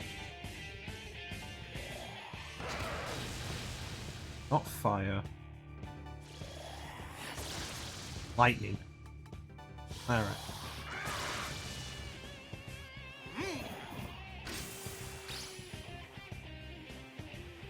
It's like, I know we both did Claire A. Leon B, because it's the original canon.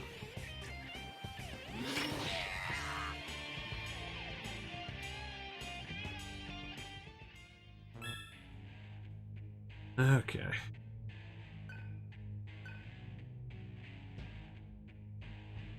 I feel like the B playthrough generally is shorter, even on the first time, because you know where you're going, what you're doing after the A scenario.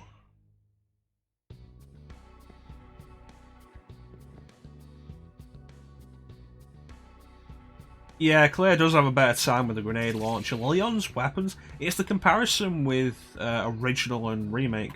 Leon's weapons in the original, great. Leon's weapons in remake, garbage.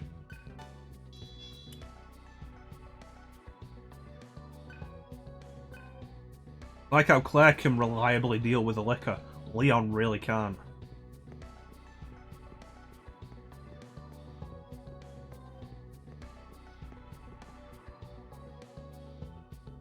Plus, it's easier to aim with the grenade launcher than it is with the Magnum.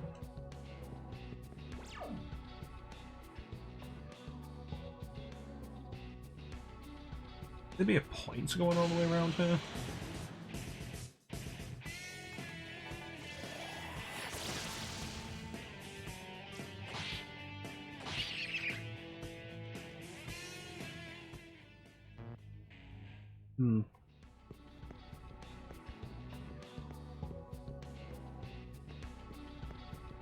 I haven't done RE2 Make on hardcore. I've just not had the interest. It's like how before Friday I hadn't actually played RE3 since I did the blind stream of it.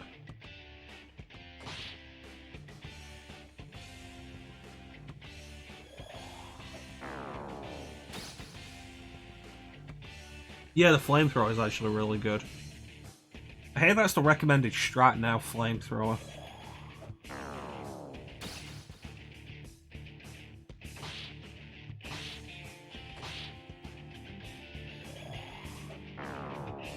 But yeah, I just haven't had the interest to go through them again.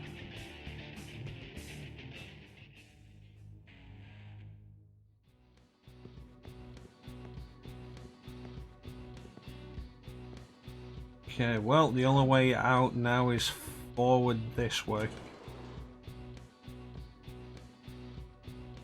Pretty sure that was two.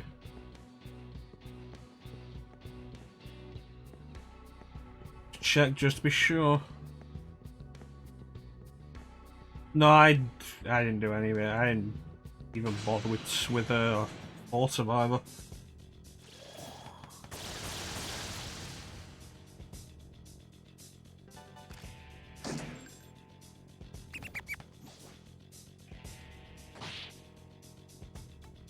Surprised poison actually happened then.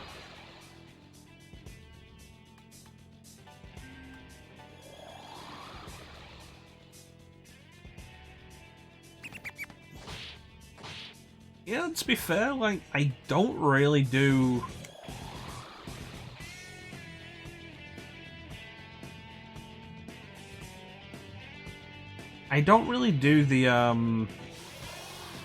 the bonus mode. Oh, fucking hell.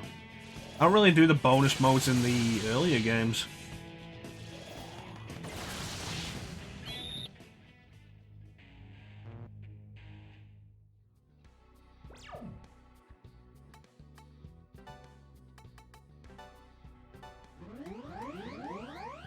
Maybe I should have used Argilla to heal them.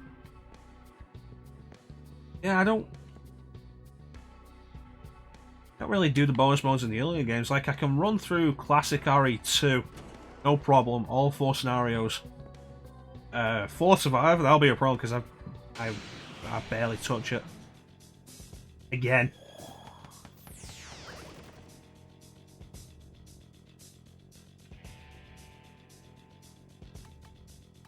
It's the same with Mad Jackal. I just don't touch it.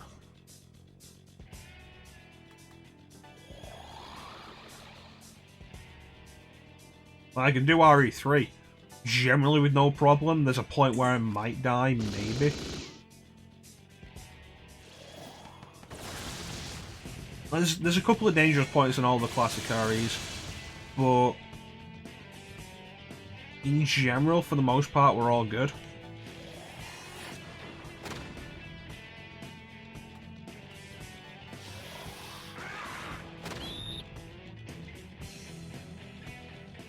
But I don't really play any of the bonus stuff. Ever.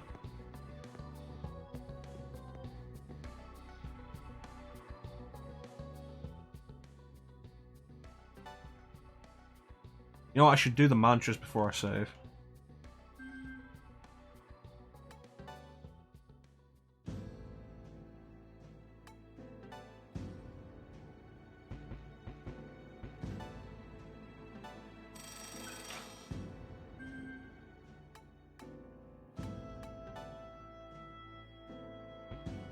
can see the appeal of Mad Jackal. It's very Dino Crisis. Very Dino Crisis 2. Definitely see the appeal of it. But, I just barely touch it these days.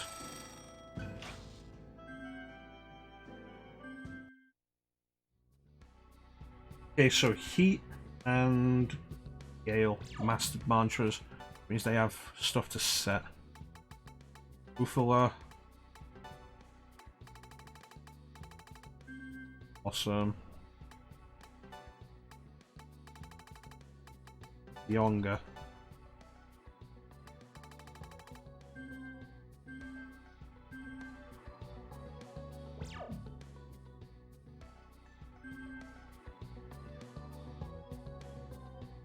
I think people were disappointed a lot of things didn't return in RE3 remake. It seems to be the general consensus I've been seeing all over the internet. Basically, since it came out, disappointment. Whether or not I agree with that is a question for another time. Like I said on Friday, I'd really have to spend more time with it to get a proper opinion.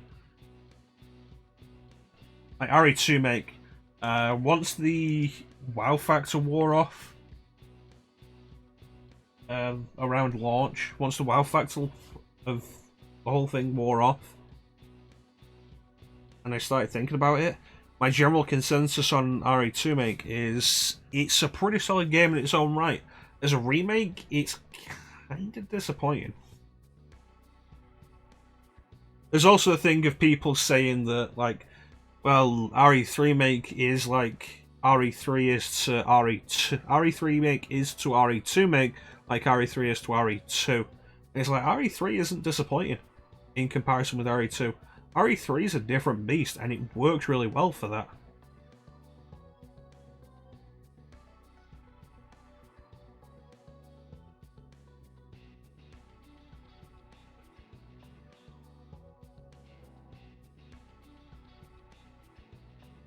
I feel like a bunch of stuff starts to fall down on replay.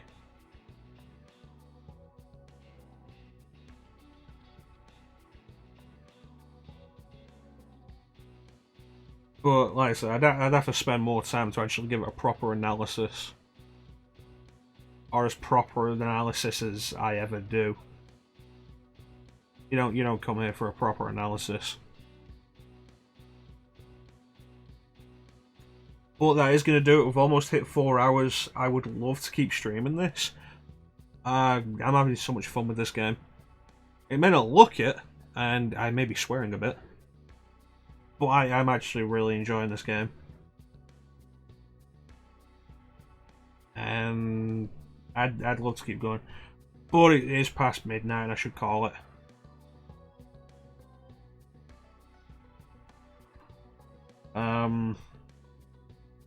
Maybe we should increase the number of Digital Devil Saga streams we do. But there's the worry with that, like, if we do more Digital Devil Saga, will I get sick of it? Who knows? I mean, there was the case with Skies of Arcadia, where it was like, okay, we're going to alternate between Skies of Arcadia and Final Fantasy VIII, and then I just stopped alternating and just did Skies of Arcadia until I finished it, and I didn't get tired of that. It was like, such a good game. It's still one of my favourite things. Like, Skies of Arcadia is hands down the longest game we've streamed, and it was probably the game I've enjoyed most. But yeah, it's going to do it. I want to thank everybody for watching the stream. Thank you so much for your support. I always really appreciate it. Big special thank you to everybody in the chat. That's Klim, Bane, Magic, and Jay. Jay turned up. I almost forgot about Jay. Thanks for keeping me company, guys. The chat is really what makes the stream. We'll be back 8 PM Greenwich Mean Time Tuesday with more Project Zero. Yeah, on the 3rd night. And this is something I'm probably going to repeat on Tuesday, but I had a thought, and I'm probably going to repeat this on Tuesday. I feel like Project Zero would be scarier on easy mode, because the combat is what really kills a lot of the tension. just the frustration of the combat. I feel like if the combat was easier, it would probably be scarier. But yeah, back with Project Zero, 8 PM Greenwich Mean Time GMT. I want to thank everybody for joining once again. Clem, Bane, Magic, Jay. Really cool dudes. Is anybody streaming right now? I don't know, I'm not looking at my follow list.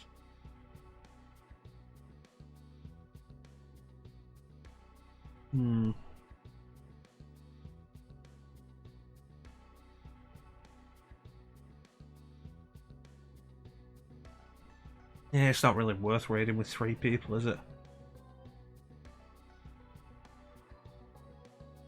I always feel like raids are kind of like, hey, come take a look at this dude, and then you're kind of obligated, so I don't like pushing the obligation on people either.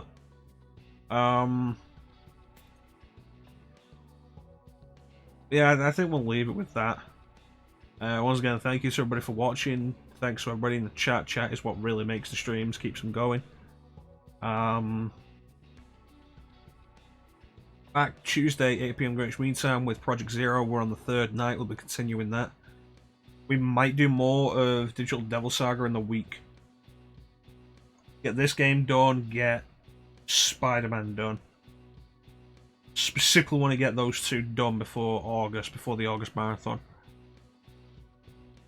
But yeah, with that, thank you all for watching. Have yourselves a fantastic time of day, and take care. Catch you later, guys. Bye-bye. Bye. Goodbye. Goodbye. Bye. Have fun storming the castle.